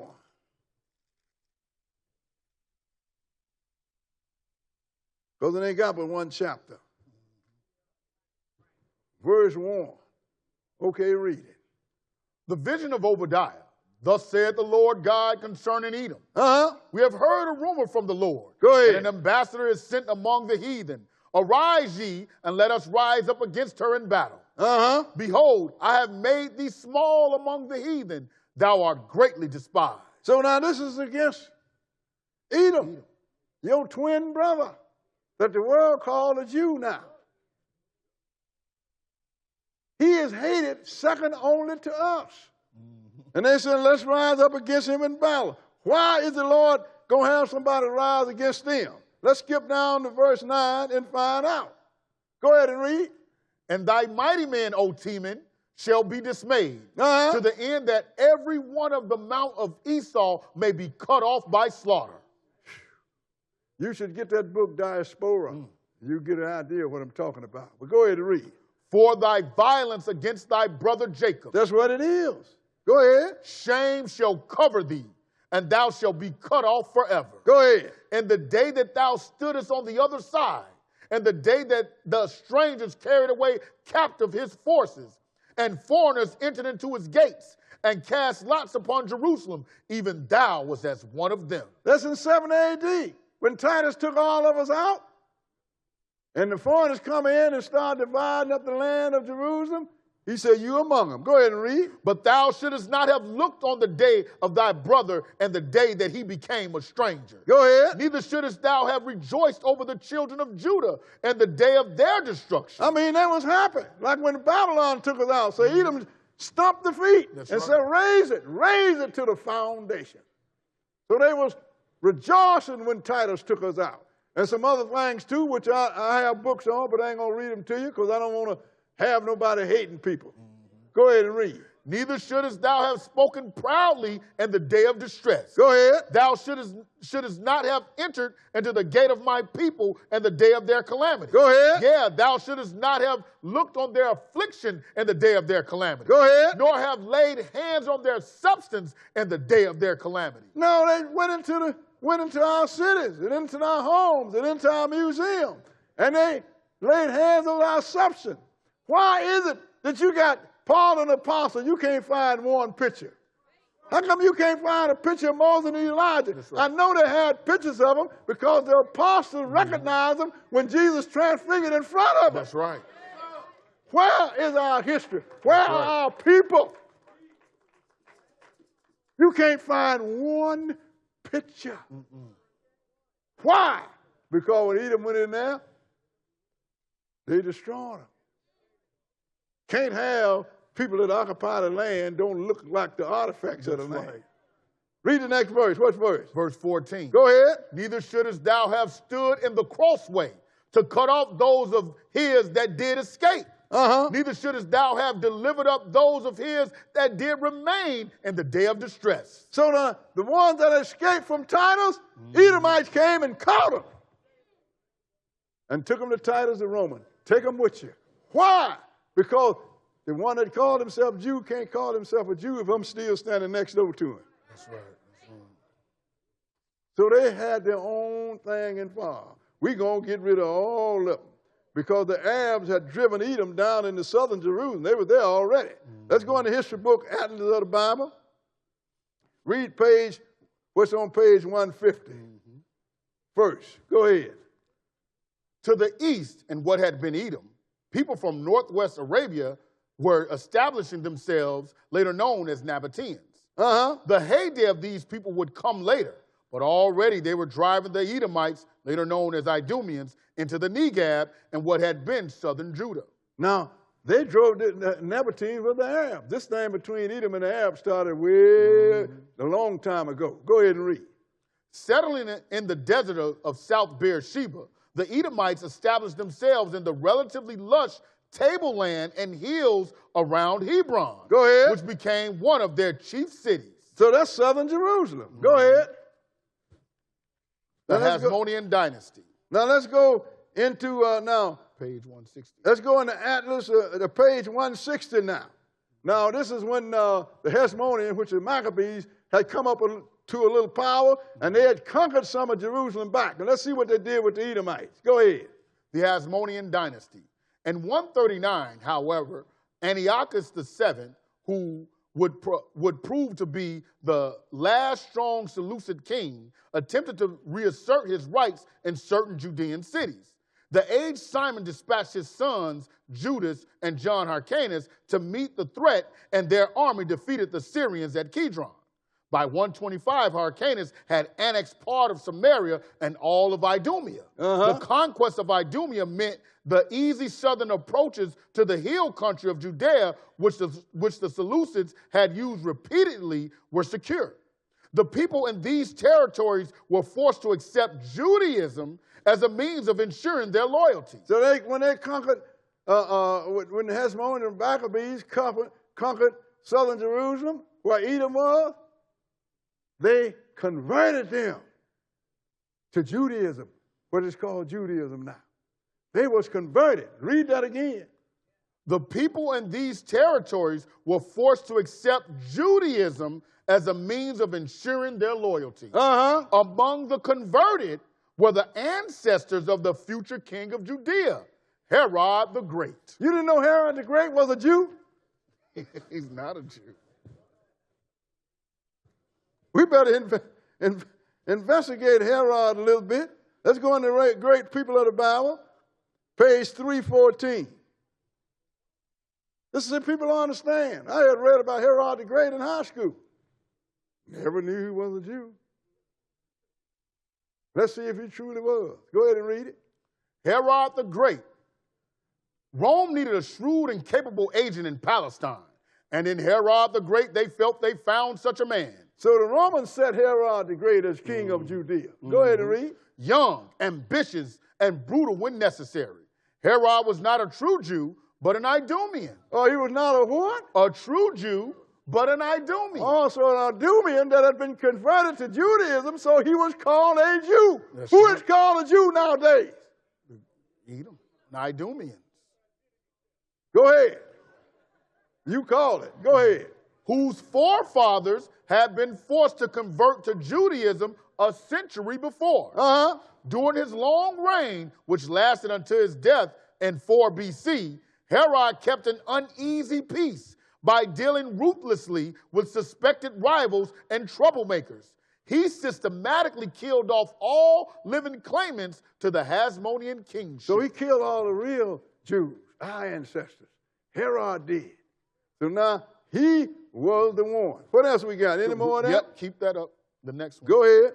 Including his young brother-in-law, the high priest Aristobulus. Uh-huh. He even ordered the execution of his wife, Mariamne, and her mother because he believed they were plotting against him. Uh-huh. Shortly before his death, he had 3 of his own sons killed because of rumors that they had designs on his throne. It is easy to imagine such a man ordering the massacre of all male infants in Bethlehem for no better reason than a vague rumor that one had been born king of the Jews. That was a Herod that tried to catch Jesus. He killed all the males his age. That's why I said when he died, when he died, he have a whole generation have died. Mm-hmm. This is Herod. But where is Herod? You know, you read the Bible, you read where it said the Herodians running around with the Pharisees and Sadducees. Those are the ones that was under Herod. So-called Jews was running around with the Pharisees and the scribes. Because Herod was king. But now, where is Edom now? Are you going to show the picture of Herod? Yeah, give me a picture of Herod. Let's see if he looked like one of us.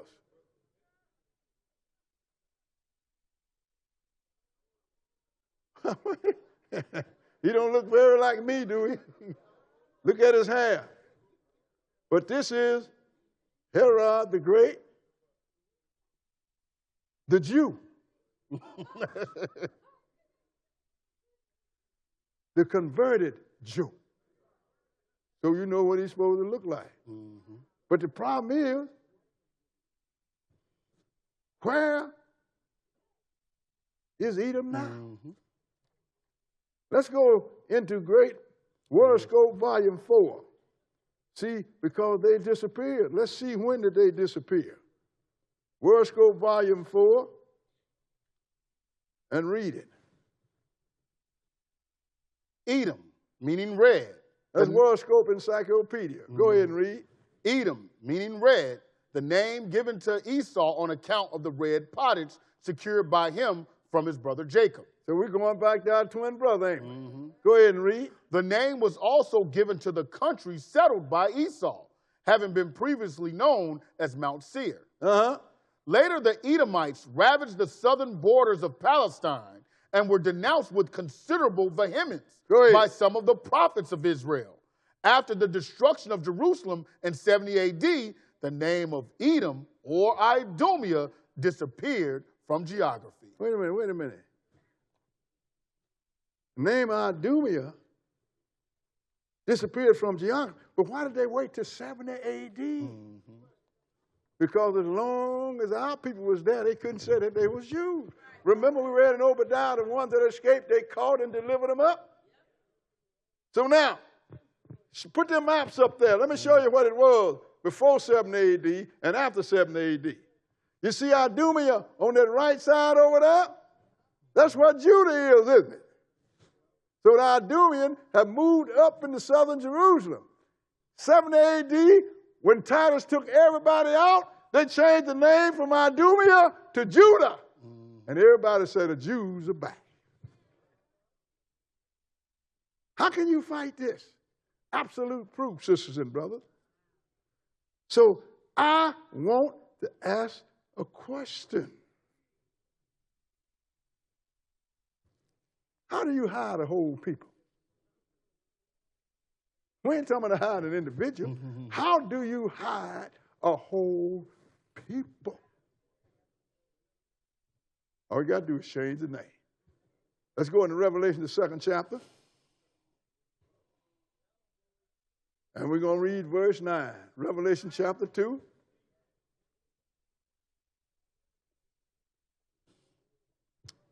Two and 9. Okay, go ahead. I know thy works and tribulation and poverty. He's talking about Israel. Yeah, I know your work, your tribulation and poverty. Go ahead and read. But thou art rich. Uh-huh. And I know the blasphemy. You can't be rich and poor too, can you? We're poor materially, but we're rich by reason of the fact that we are the chosen people of God. That's right. Start it back at the top and read it. I know thy works and tribulation and poverty, but thou art rich. And I know the blasphemy of them which say they are Jews and are not. Go ahead. But are the synagogue of Satan. Who's saying that they're Jews now? We don't say we're Jews because we don't know what tribe we come out of. That's why we just say we're Hebrew Israelites. But why they called Jews? Because they was converted by the Hasmoneans, which was Jews. And they put them under religion, Judaism. So now a religion became a people. Revelation 3 and 9. Read it. Behold, I will make them of the synagogue of Satan, which say they are Jews and are not, but do lie. Behold, I will make them to come and worship before thy feet, and to know that I have loved thee. Now, did I say that, or did the Bible say that? The Bible said that. So who do you get mad at? Nobody. I will make them that say they are Jews and are not, but do lie. That's right. So we got two places in Revelation that confirm that you got a people that say they are Jews and are not. All you got to do is look around. That's all you got to do. Who is this showing themselves Jews? Bam, there Edom is. Don't look like me. How can you deny such proof? Now let's go into Ezekiel, the 35th chapter. Ezekiel chapter 35. See, we are not dealing with religion here, sisters and brothers. We are dealing with facts and history, our history, and other people, what they've done to us by the encouragement of our God. Ezekiel 35, rather. Ezekiel 35.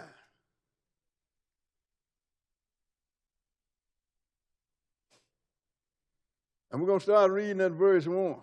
I remember the very first night I gave this on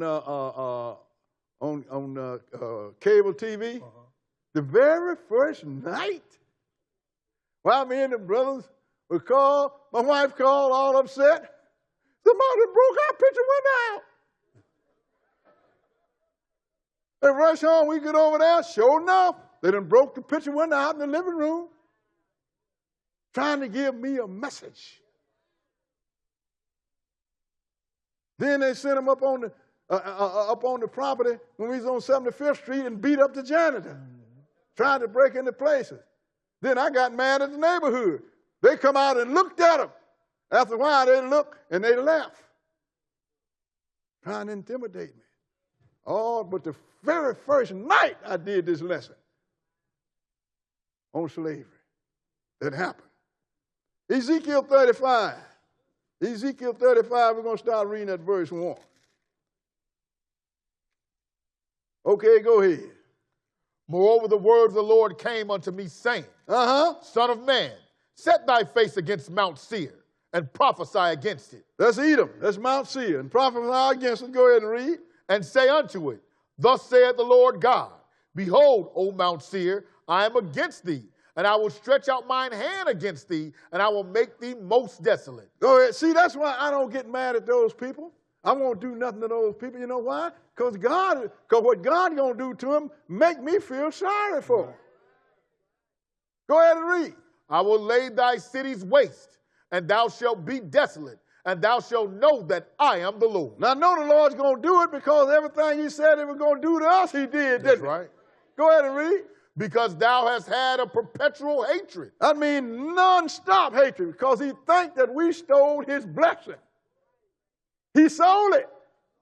Go ahead and read. And hast shed the blood of the children of Israel by the force of the sword in the time of their calamity, and the time that their iniquity had an end. Boy, I'll tell you something. I got a book, but I won't read it.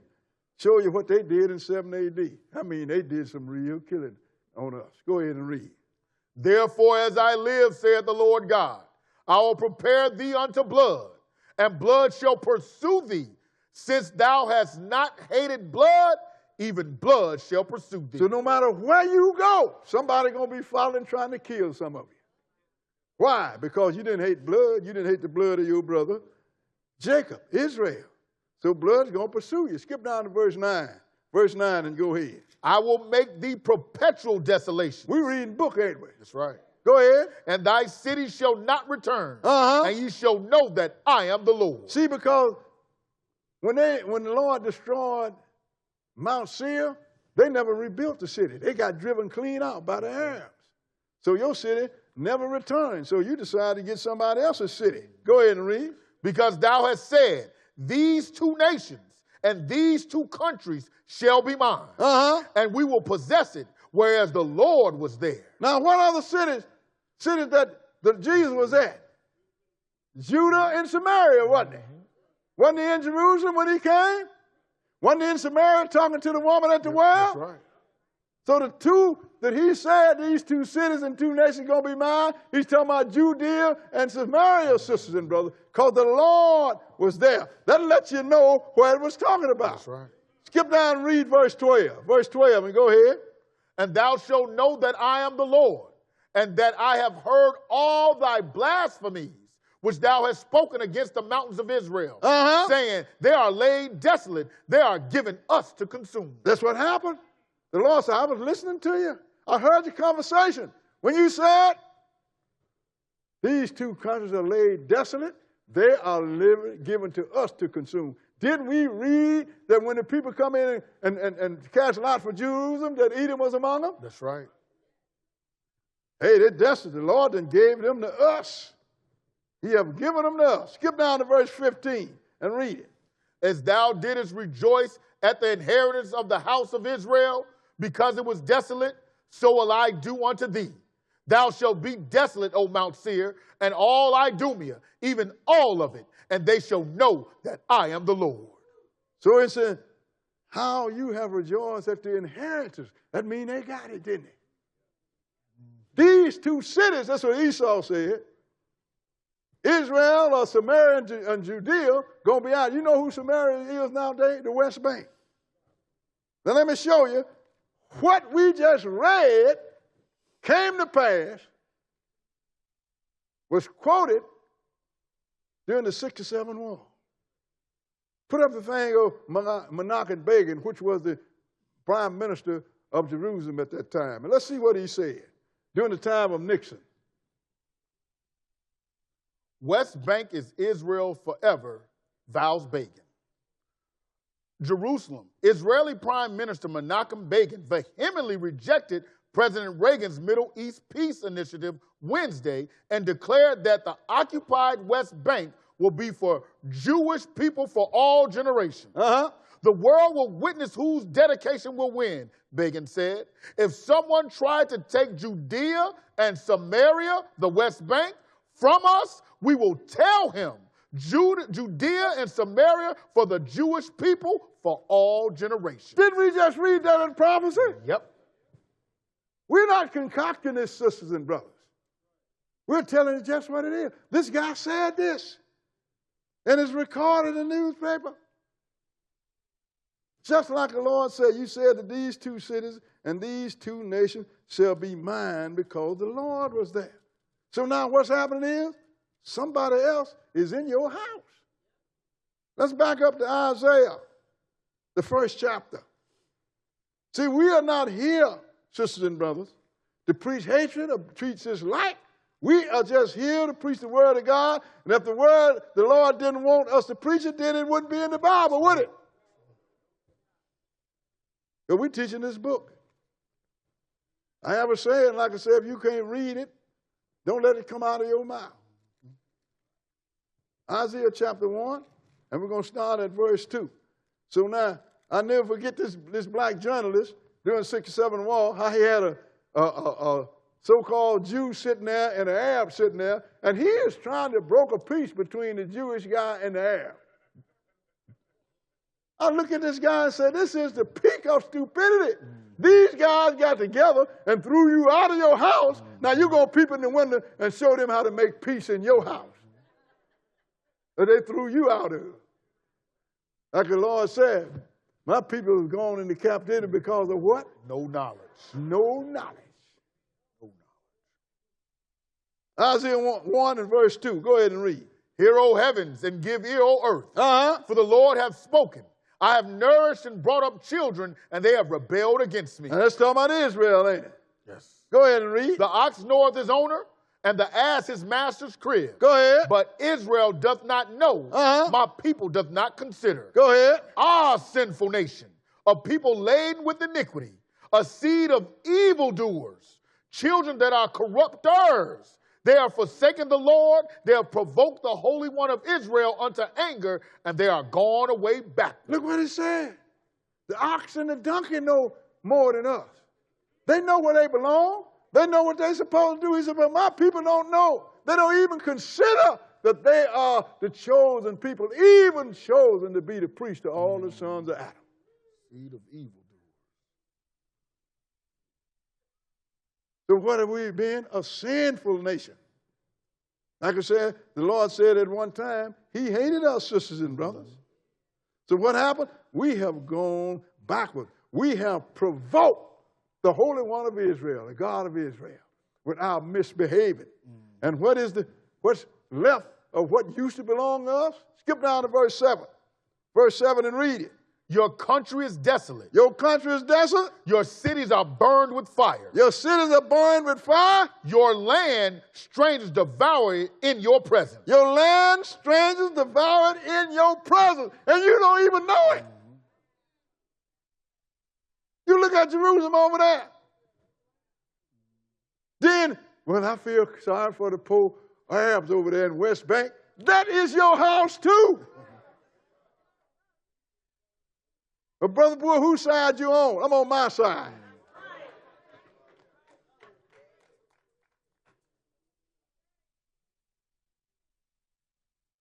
Because they're throwing you out of there. Let's go into Joel. Did you finish that? Yeah. And it is desolate as overthrown by strangers. And it is desolate as overthrown by strangers. Strangers is in your house, and you don't know it. Now let's go into Joel, the 3rd chapter. Joel chapter 3. Because sisters and brothers, it get hard sometimes when you look at people and listen to people, and they so uninformed, it just make you want to go somewhere and throw up. And will argue against you and don't have no proof or anything. But they're going to argue you down.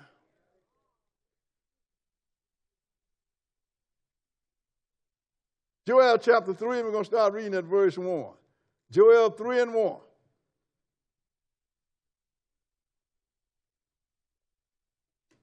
Okay, go ahead.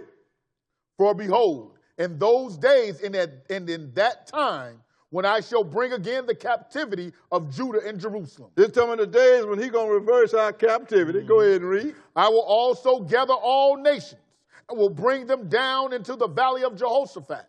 And will plead with them there for my people and for my heritage Israel. And he ain't talking about, please let my people go. When God talking about please, he's talking about kill it. He's going to do this. This war is going to be the war of Armageddon.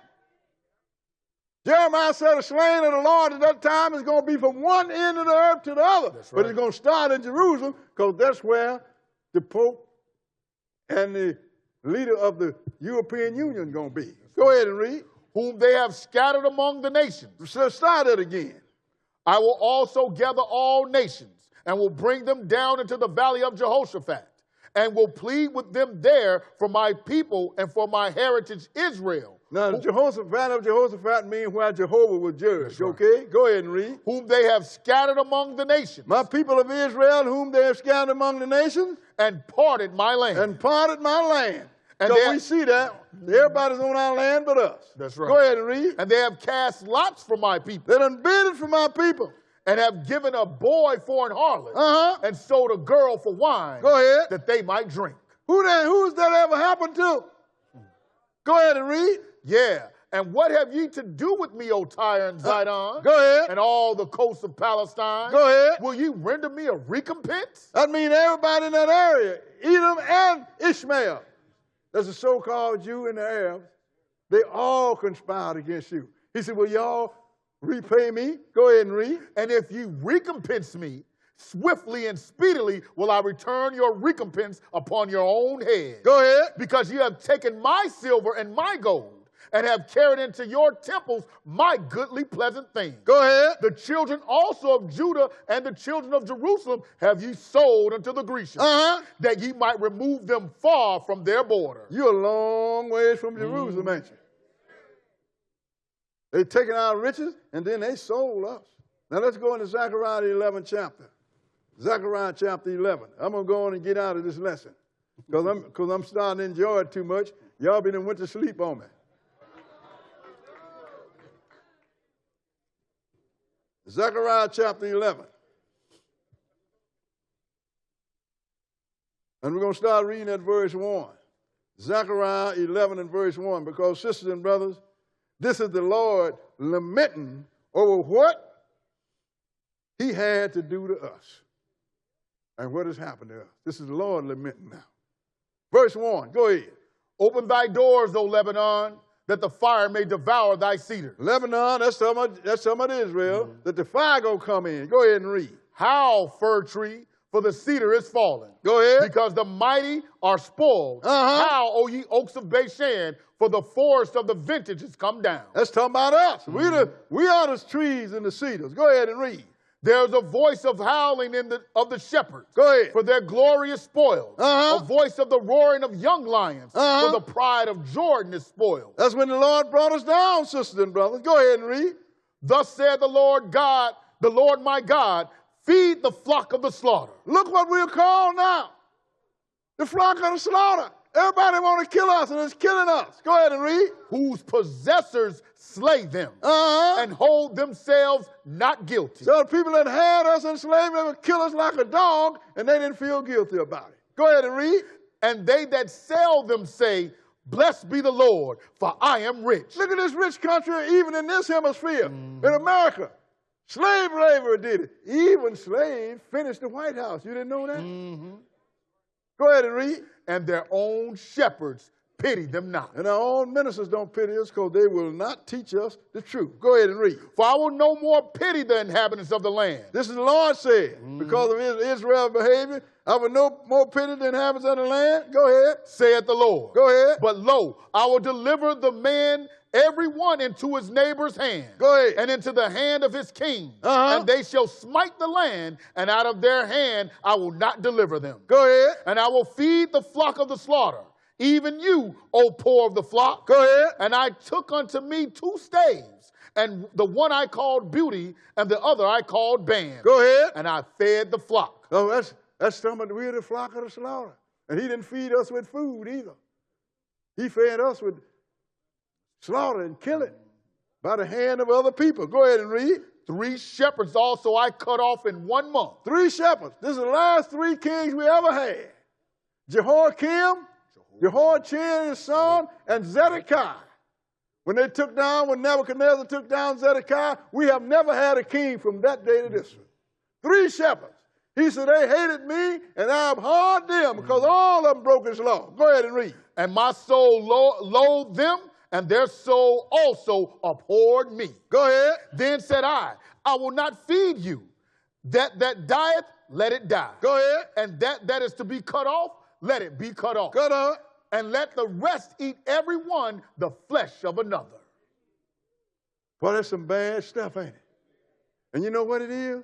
It was not just with one people. It's everybody that we found ourselves among. We're going to go in there, and let's put up the picture of philosophers, and we're going to read what the Ethiopians did to the philosophers, which was from the tribe of Dan, the Danites. Let's show you what the Ethiopians did to you. And people run around, hey man, you should see that Ethiopian Bible. Ethiopia are Hamites. And God didn't give this to Hamites or no other stranger, only to Israel. So don't come to me talking about you should look at the Bible of the Ethiopians. Look what the Ethiopians did to you. Put it up, the Philasha, and read it. Beta Israel, they call themselves the house of Israel. They are better known as the Philashas, which means strangers. They are the black Jews of Ethiopia. Fervent Zionists, many believe, make up the oldest continuing Jewish community in existence. But they may soon be gone unless help comes quickly. They had the help, even forced America and the Edomites over there to bring some of them back, some years back. But go ahead. Babies were bludgeoned to death. Children's feet were hacked off. Men were killed or castrated. These are Ethiopians, black, just like you, that's doing this to young people. Go ahead and read. Women were raped and mutilated. Old people were left tied to thorny bushes. Go ahead. Their slashed skin crackling and drying in the sun. Reported American journalist Louis Rappaport in the book, The Lost Jews, Last of the Ethiopian Philashas. Isn't that something? They did this to you. Is that the end of it? No. Zionist Ethiopians were characterized as the arch enemy. One more page. Go ahead. In 1981, schools supported by the Jewish Organization for Rehabilitation and Training were shut down, and Philashas have been thrown into prison and sold into slavery, a continuing practice in the Horn of Africa. These are people that you're talking about, African brother. Oh, I'm African American. I am not African American. You ever call me that, I'm going to knock you out.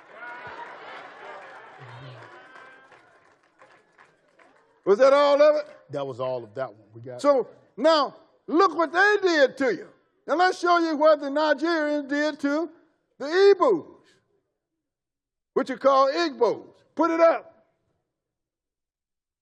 Now these are Nigerians, some more Hamites, sons of Ham. Read it. Biafran War. The Nigerian Civil War, better known as the Biafran War, from July 6, 1967 to January 15, 1970. Igbos were substantially victimized in the Atlantic slave trade. In the year 1790, it was reported that of 20,000 people sold each year from Bonny, 16,000 were Igbo. Now these were the Nigerians, Hamites. We got some more on that? 1 million Igbos killed during the Biafran War. 1 million. People that look like you did this to you, sisters and brothers. Now we're going to leave. I know you heard that thing about the, this is we're going to read a book that's called Black Africans in America and Black Jews in Africa. Black Jews in Africa and in America. That's the page 109 and 110. Pull it up. I'm just showing you how the Hamites slaughtered us like pigs too. And we married at the white guy. I said, if I had to pick a slaver, I'd pick the white guy. Go ahead and put it up there and read it. Black Jews in Africa and the Americas. As time went on, further proofs were adduced by the Igbo for their Jewish origin. And the Holocaust of the Biafra genocide provided even firmer ground for establishing commonalities with Jews. During the Biafra War, the Igbo people, as they see it, stood alone against the rest of the Nigerian Federation. As victims of discrimination and genocide encircled by enemies on all sides. Many Igbo are convinced that they are descended from specific tribes of the lost tribes of Israel. Yeah, they are from the tribe of Gad. Go ahead, is that all of it? That was it. So now, they killed a whole lot. You're talking about 1 million, they killed more than that. That was the end of 131? That was the end of 109, 110. We at the 129 one. Okay, 129 and 130. So you see, everybody was killing us. All these black folks and everybody was selling us. Let's go in Isaiah, the 42nd chapter. Huh? We through? No. We got some more then. Okay, who is this now? 129. This is the Tutsis. Oh, yeah, we got, I know a lot of y'all remember the Hebrews, what they were doing to the Tutsis, right? Let's look at it. The Hutus, rather, I'm sorry, what they were doing to the Tutsis. Read it. This come out of this book, too. Go ahead. Tutsis outside Africa today have an organization called Havilah, which promotes the idea of Israelite supremacy in the Great Lakes area.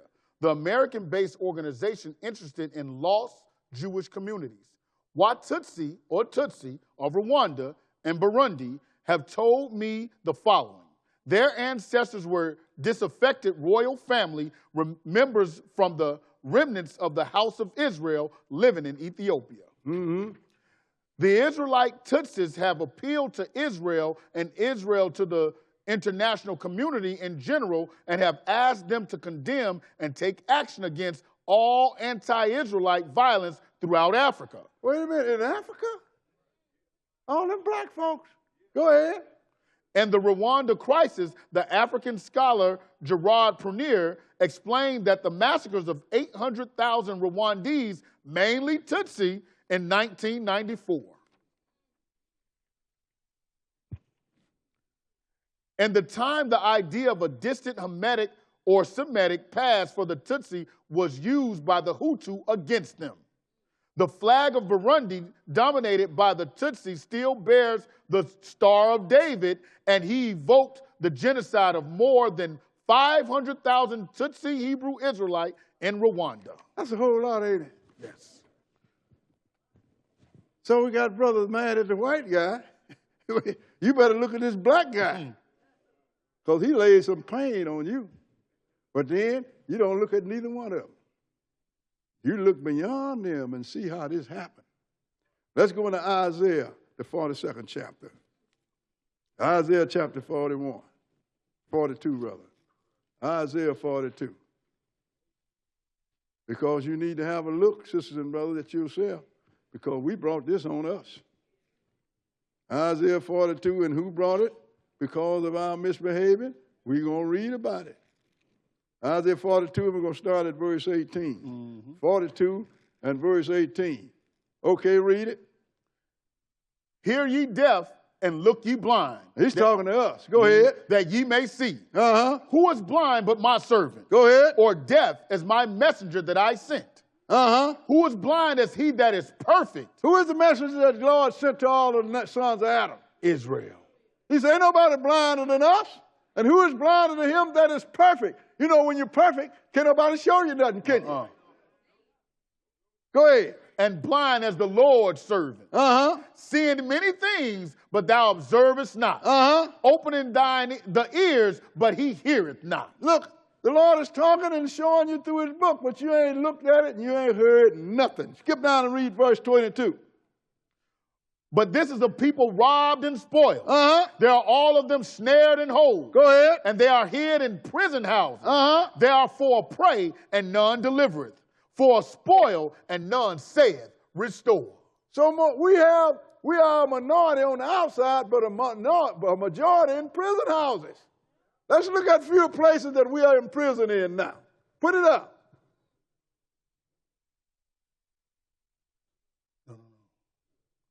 This is Esau in prison. This is the Jews in prison. The what prison? The Jews in prison. Well, read it, whatever you got. Wherever we're in prison at, read it. No. So this is the Jews in prison. I'm talking about, no, this is what I put that in there to show you how many the people that call themselves Jews in prison. Read that. Teachers take their lessons behind bars for Jewish prisoners. 450 facilities in 45 states, from Greenhaven Correctional Facility in Storm, New York, which many believe has the greatest population of Jewish inmates, to the Patuxent Institution in Jessup, Maryland, which has only one. Keep reading. There are an estimated 4,000 to 5,000 Jewish men and women incarcerated in the United States, a minuscule proportion of the nation's 2.2 million prisoners. Ain't that something?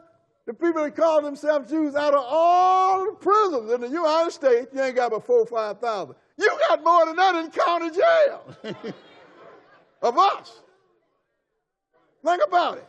Now, we're going to get to us now. Did we finish with them? Yeah, we're going to do the Ethiopian. Okay, now we're going to look at Ethiopia and see what we got there. Go ahead. Locking Israel's Ethiopian problem away behind bars. For the first time last year, Israel's Knesset held a special session on a shocking issue: the imprisonment of large numbers of soldiers of Ethiopian origin by the army, Panel Tomato Shatta. One of the country's 2 Ethiopian members of the Knesset reminded her fellow MKs that 40% of all Ethiopian men have served in the Israel Defense Forces have seen the inside of a military prison. Is that something? You served in the army. Still they lock you up. Go ahead. Other Knesset members were unmoved. One felt that the issue must be approached delicately, lest people use it for anti-Israel reasons. Today, so look what they're doing to them blacks that they got out of Ethiopia. Go ahead. Today, the IDF's prisons are still full of Ethiopian Jews, incarcerated at a rate 760% higher than their proportion in society. That's in the land of Judah, Israel over there. When the Ethiopians that went back to your own house, that's why people ask me, brother Boy, when you going to go to Jerusalem? I said, never. I'm going to wait till Jesus come back. Plus, I don't want to be in my house and somebody else is running it. Go ahead, finish. Yet leaders remain afraid of advocating on an internal Israeli issue. An entire generation of Ethiopian Jews is being raised with half its men serving time in prisons. Falashas, Ethiopia's Jews, strangers at home, wonder if Israel will accept them. Isn't that something? Go ahead. Because soldiers are paid only $100 a month, many seek to work during their years of mandatory service. These family and financial constraints weigh on them, and the Army justice system is quick to dispatch them to the brig for what amount to offenses related to their socioeconomic background. That's it. That's it? That show you how many people are locked up there, sisters and brothers. Everywhere. And I'm talking, and our prison here in America is full of Israelites. Full of Israelites. We didn't read all of them. Any of them. We got in the numbers there. We're ready for the U.S. Let's go in the U.S. Let's see what it says about the United States. Go ahead. According to the U.S. Bureau of Justice, BJS, in 2018, black males accounted for 34% of the total male prison population. 34%. And they got everybody there. But we 34% of them. An American prison population. Go ahead and read. The imprisonment rate for black females, 88 per 100,000 black female residents, was 1.8 times as high as for white females. Look here, sister, they locking you up too. Go ahead. Which is only 49 per 100,000 white female residents. While the imprisonment rate for black males, 2,272 per 100,000 black male residents, was 5.8 times as high for white males, which is only 392 per 100,000 white male residents. You want to see why the Lord said they hid away in prison houses? That's everywhere. Go ahead. Out of all the ethnic groups, African Americans, Puerto Rican Americans, and Native Americans have some of the highest rates of incarceration, though of these groups, the black population is the largest and therefore make up a large portion of those incarcerated in U.S. prisons and jails. Go ahead. That's it. That's it. So you see, everywhere we go, we have a scale, you know, because we can't show you everything, of all of the countries that got us locked up. And it's a whole lot of them. But the biggest country that you got locked up, USA. More than anybody. Why? Let's go back to Isaiah, the 42nd chapter. We never left. and start reading at verse 23. I want you to understand this, Isaiah 42 and 23. Okay, go ahead. Who among you will give ear to this? Who will hearken and hear for the time to come? So who in the future will listen to pay attention to what we just got through reading? Go ahead and read. Who gave Jacob for a spoil? Who did? And Israel to the robber? Go ahead. Did not the Lord? He against whom we have sinned? For they would not walk in his ways, neither were they obedient unto his law. So who gave us? The Lord gave us to all this destruction, incarceration, and everything else. That's the end of that? Nuh-uh. Go ahead. Therefore he had poured upon him the fury of his anger. Go ahead. And the strength of battle. And it had set him on fire round about. Yet he knew not. And it burned him. Yet he laid it not to heart. And we never even thought for a minute, why is all this happening to us? Everywhere. It ain't got nothing to do with what color the people are we're among. We get the same treatment. Why? It's because the Lord, I always said it had to be from God, because can't one people be destroyed so perfectly as we have been destroyed. Think about it, sisters and brothers. Let's go into Isaiah, the 51st chapter. And we're going to start reading at verse 17. Isaiah 51 and verse 17. We ain't got but a few left, but I'm going to let you out of here.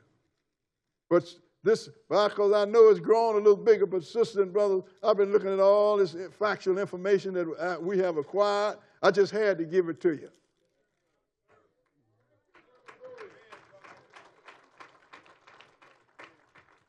Isaiah 51 and verse 17. Verse 17. Go ahead. Awake, awake, stand up, O Jerusalem, which has drunk at the hand of the Lord the cup of his fury. It's the hand of the Lord that rests of him, his cup. Go ahead and read. Thou hast drunken the dregs of the cup of trembling and wrung them out. I mean, we've got to the very last drops. Go ahead. There is none to guide her among all the sons whom she hath brought forth. Go ahead. Neither is there any that taketh her by the hand of all the sons that she hath brought up. Where's the sons of Israel that can lead us out of this? Where are they? I don't know them. Ministers ain't doing it. Got ministers walking around up with hope and down with dope. And you won't even teach the people the law. Where are our males? Where are the sons of Israel? Go ahead and read. These two things are come unto thee. Who shall be sorry for thee? Go ahead. Desolation and destruction. That's what's come up on us. Go ahead. Ain't nobody going to be sorry. Go ahead. And the famine and the sword, by whom shall I comfort thee? Go ahead. Thy sons have fainted. They lie at the head of all the streets as a wild bull in a net. They are full of the fury of the Lord, the rebuke of thy God. So your sons are fainted. You want to find your son? Wait till the weather get warm. You're going to find them on every street corner. That's right. And they are mad and don't know why. It's because what the Lord has done to them. Mad. Don't care nothing about driving by and killing one another. Don't even fear dying. So when that weather comes, go on the head of the streets. You're going to find them. Full of the fear of the Lord, because the Lord have whooped us so we just mad. But then the Lord also promised that he is not going to let us stay here. Let's go into Deuteronomy, the 30th chapter. And we got 3 more places after this. That's what I like about this God. He give you hope. No matter how ugly it get, he give you hope. Because he always wanted to deliver his people. Deuteronomy 30, and we're going to start reading at verse 1. Deuteronomy 30 and verse 1. Okay, go ahead. And it shall come to pass, when all these things are come upon thee, the blessing and the curse, which I have set before thee, and thou shalt call them to mind among all the nations, whither the Lord thy God hath driven thee. Just like we're doing it now. That's Go right. ahead and read. And shall return unto the Lord thy God, and shall obey his voice according to all that I command thee this day. And return and obey and keep his commandments. Go ahead and read. Thou and thy children with all thine heart and with all thy soul. Go ahead. That then the Lord thy God will turn thy captivity and have compassion upon thee, and will return and gather thee. And we'll send you another Moses. And will return and gather thee a bit of meat. Return and gather thee. Elijah Muhammad. Return and gather thee. This ain't got nothing to do with mine now. The Lord will return. That means the Lord is going to return and gather thee. Go ahead and read. And will return and gather thee from all the nations whither the Lord thy God hath scattered thee. Now, you know, a lot of my Hebrew brothers don't even think about going back to Israel. They think that we're going to build us something big in America. It ain't going to be here. Go ahead and read. If any of thine be driven out unto the outmost parts of heaven, from thence will the Lord thy God gather thee, and from thence will he fetch thee. And the Lord thy God will bring thee into the land which thy fathers possessed, and thou shalt possess it. And he will do thee good and multiply thee above thy father. The Lord going to do this, sisters and brothers. Go ahead and read. And the Lord thy God will circumcise thine heart and the heart of thy seed, to love the Lord thy God with all thine heart and with all thy soul, that thou mayest live. Now let's go to circumcision of the heart. People talk about nowadays you don't have to get circumcised. See, it's a circumcision of the heart. Look, it's always been the circumcision of the heart first, before you do it of the flesh. Because when you get circumcision of the heart, that means you're going to obey God. But the Lord said, I'm going to turn it, I'm going to gather you. I don't care where you are. I am bringing you back. But Brother Boy, that's the Old Testament. Well, let's look at the New Testament. Let's go into Matthew, the 24th chapter. Matthew chapter 24. Because, sisters and brothers, when I started reading and understanding this stuff, I was beat up and broken down. But then the Lord gave me hope and let me know I'm going to bring you out of this. Matthew 24, and we're going to start at verse 27, because it said, the Lord your God shall return and gather you, didn't he? Here he comes. Verse 27, read it.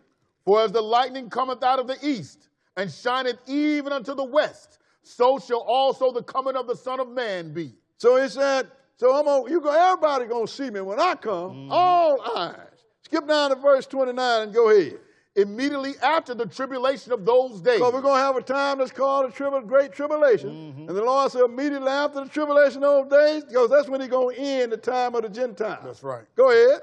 Shall the sun be darkened, and the moon shall not give her light. Go ahead. And the stars shall fall from heaven. Go ahead. And the powers of the heavens shall be shaken. Go ahead. And then shall appear the sign of the Son of Man in heaven, and then shall all the tribes of the earth mourn. Yeah, they're going to be mourned, because he said he's going to fill the place with dead bodies. The Lord is mad at the world. Go ahead and read. And they shall see the Son of Man coming in the clouds of heaven with power and great glory. And what is he going to do? And he shall send his angels with a great sound of a trumpet, and they shall gather together his elect from the four winds, from one end of heaven to the other. He is not going to leave one Israelite in a foreign country. Not even one. Like when he come out of Egypt, he didn't leave one Hebrew Israelite in Egypt. I mean, every one of us are going. Some before the great tribulation, those are the ones that got some knowledge, and the rest, the Lord, when he returns, he's going to gather all of them. Let's go into Zechariah, the 2nd chapter. Zechariah chapter 2. Because this is good news to me, sisters and brothers. I know that this God that I'm serving, even though we have been nothing but a rebellion all this time, he's going to return us and sanitize us. Zechariah 2 and verse 1. Zechariah 2 and 1. Okay, read it. I lifted up mine eyes again and looked, and behold, a man with a measuring line in his hand. Then said I, whither goest thou? And he said unto me, to measure Jerusalem. Go ahead. To see what is the breadth thereof, and what is the length thereof. Go ahead. And behold, the angel that talked with me went forth, and another angel went out to meet him. So he saw a man, he went to measure Jerusalem. That's right. So we not got two angels talking. Go ahead and read. And said unto him, run, speak to this young man, saying, Jerusalem shall be inhabited as towns without walls for the multitude of men and cattle therein. They ain't going to need no army. That's the walls he's talking about. Go ahead, and it's going to be full of cattle. Go ahead and read. For I, saith the Lord, will be unto her a wall of fire round about, and will be the glory in the midst of her. Because I'm going to be came back, and I'm going to be in the middle of her, sitting on the throne of David. Go ahead and read. Skip to verse 8. Skip now. What verse are we? We just finished 5. Just skip down to verse 8 and go ahead. For thus said the Lord of hosts, after the glory hath he sent me unto the nations which spoiled you. Who is it that sent the Lord of hosts? The Father. So this is Jesus talking, ain't it?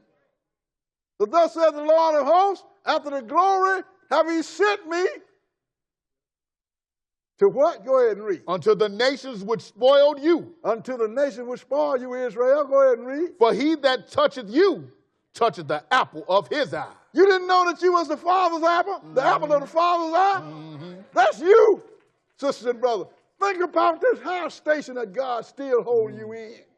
Go ahead and read. For behold, I will shake mine hand upon them, and they shall be a spoil to their servants. Go ahead. And ye shall know that the Lord of hosts hath sent me. You're going to get to be served a little bit. Go ahead and read. Sing and rejoice, O daughter of Zion. For lo, I come, and I will dwell in the midst of thee, saith the Lord. The angel told Mary that, didn't he? That's right. Go ahead and read. And many nations shall be joined to the Lord in that day, and shall be my people. And I will dwell in the midst of thee, and thou shalt know that the Lord of hosts hath sent me unto thee. Now that's when the Lord is going to adopt all the rest of the sons of Adam that makes it. That's why he told Moses, you go in there and tell Pharaoh that Israel is my son, even my firstborn. And if you don't release my son, I'm going to kill your son, even your firstborn. If he said firstborn, that means he got some more coming. That's right. And they're going to come during the 1,000-year millennium period. Go ahead and read. And the Lord shall inherit Judah his portion in the Holy Land, and shall choose Jerusalem again. He's still going to choose Jerusalem. Simple as that. Let's go to the last place, Isaiah 11 chapter. Isaiah chapter 11. Because, sisters and brothers, this thing is laid out. I know where we come from, where we're going. And I know all of the signs and when it's time to go. Learn this, sisters and brothers. Learn it, because it's going to be a great blessing to you when the time comes. Isaiah 11 and verse 1. This is talking about Jesus, because he's the one that's going to come do this. Isaiah 11 and verse 1. Okay, read it. And there shall come forth a rod out of the stem of Jesse, and a branch shall grow out of his roots. And the Spirit of the Lord shall rest upon him. Go ahead. The Spirit of wisdom and understanding. The Spirit of counsel and might. The Spirit of knowledge and of the fear of the Lord. That's talking about Jesus, because he came through David, which is the son of Jesse. Skip down to verse 5. Verse 5 and continue. And righteousness shall be the girdle of his loins. Go ahead. And faithfulness the girdle of his reins. Go ahead. The wolf also shall dwell with the lamb. And the leopard shall lie down with the kid. Go ahead. And the calf and the young lion and the fatling together, and a little child shall lead. So he's going to make a covenant with the animals. The carnivores are not going to eat meat no more. Snakes ain't going to bite no bone. Ain't nobody going to hurt anything. None of the animals. Go ahead and read. And the cow and the bear shall feed. Their young ones shall lie down together. Go ahead. And the lion shall eat straw like the ox. And the lion is going to eat straw like the ox. Go ahead. And the suckling child shall play on the hole of the asp. And the weaned child shall put his hand on the cockatrice's den. So children going to be able to play with the paws of the snakes. It ain't nothing going to happen. Go ahead and read. They shall not hurt nor destroy in all my holy mountain. Go ahead. For the earth shall be full of the knowledge of the Lord as the waters cover the sea. At that time, ain't nobody going to be hurt. The lion is going to eat straw like the ox. Now, I give this quiz every year. Now, you want to prove beyond a shadow of a doubt that the Jews are back or they're not back. Go to your local supermarket and get you a T-bone steak. Go to your local horse barn and get you a handful of hay. Go to the zoo and dump the steak and the hay in the lion's den. If the lion eats the straw, Israel is back. But if you go to the T-bone steak, y'all still standing in front of me. Thank you for your time. Brother Bowie, you got 2 more verses. But they say I got 2 more verses. Yes, go ahead and read. What verse? Verse 10. Verse 3, go ahead. 10. Verse and what? Verse 10. Verse 10, go ahead. And in that day there shall be a root of Jesse, which shall stand for an ensign of the people. To it shall the Gentiles seek, and its rest shall be glorious. Go ahead. And it shall come to pass in that day Go that ahead. the Lord shall set his hand again the second time to recover the remnant of his people. I'm glad he wanted to see that. Pay attention. The remnant of his people from where? Which shall be left from Assyria. Black nation. And from Egypt. Black nation. And from Pathros. Black nation. And from Cush. Black nation. And from Elam. Black nation. And from Shinar. Black nation. And from Hamath. Arab nation. And from the islands of the sea. Finally got round to us. Just think about it. The Lord's going to deliver us, sisters and brothers. But in the meantime, Verse 12. what we just had today, can anybody else fit this bill but us? Thank you for the time. I'm going to see you next week. Forget it. Now we'll have the announcement. We have one more. Huh?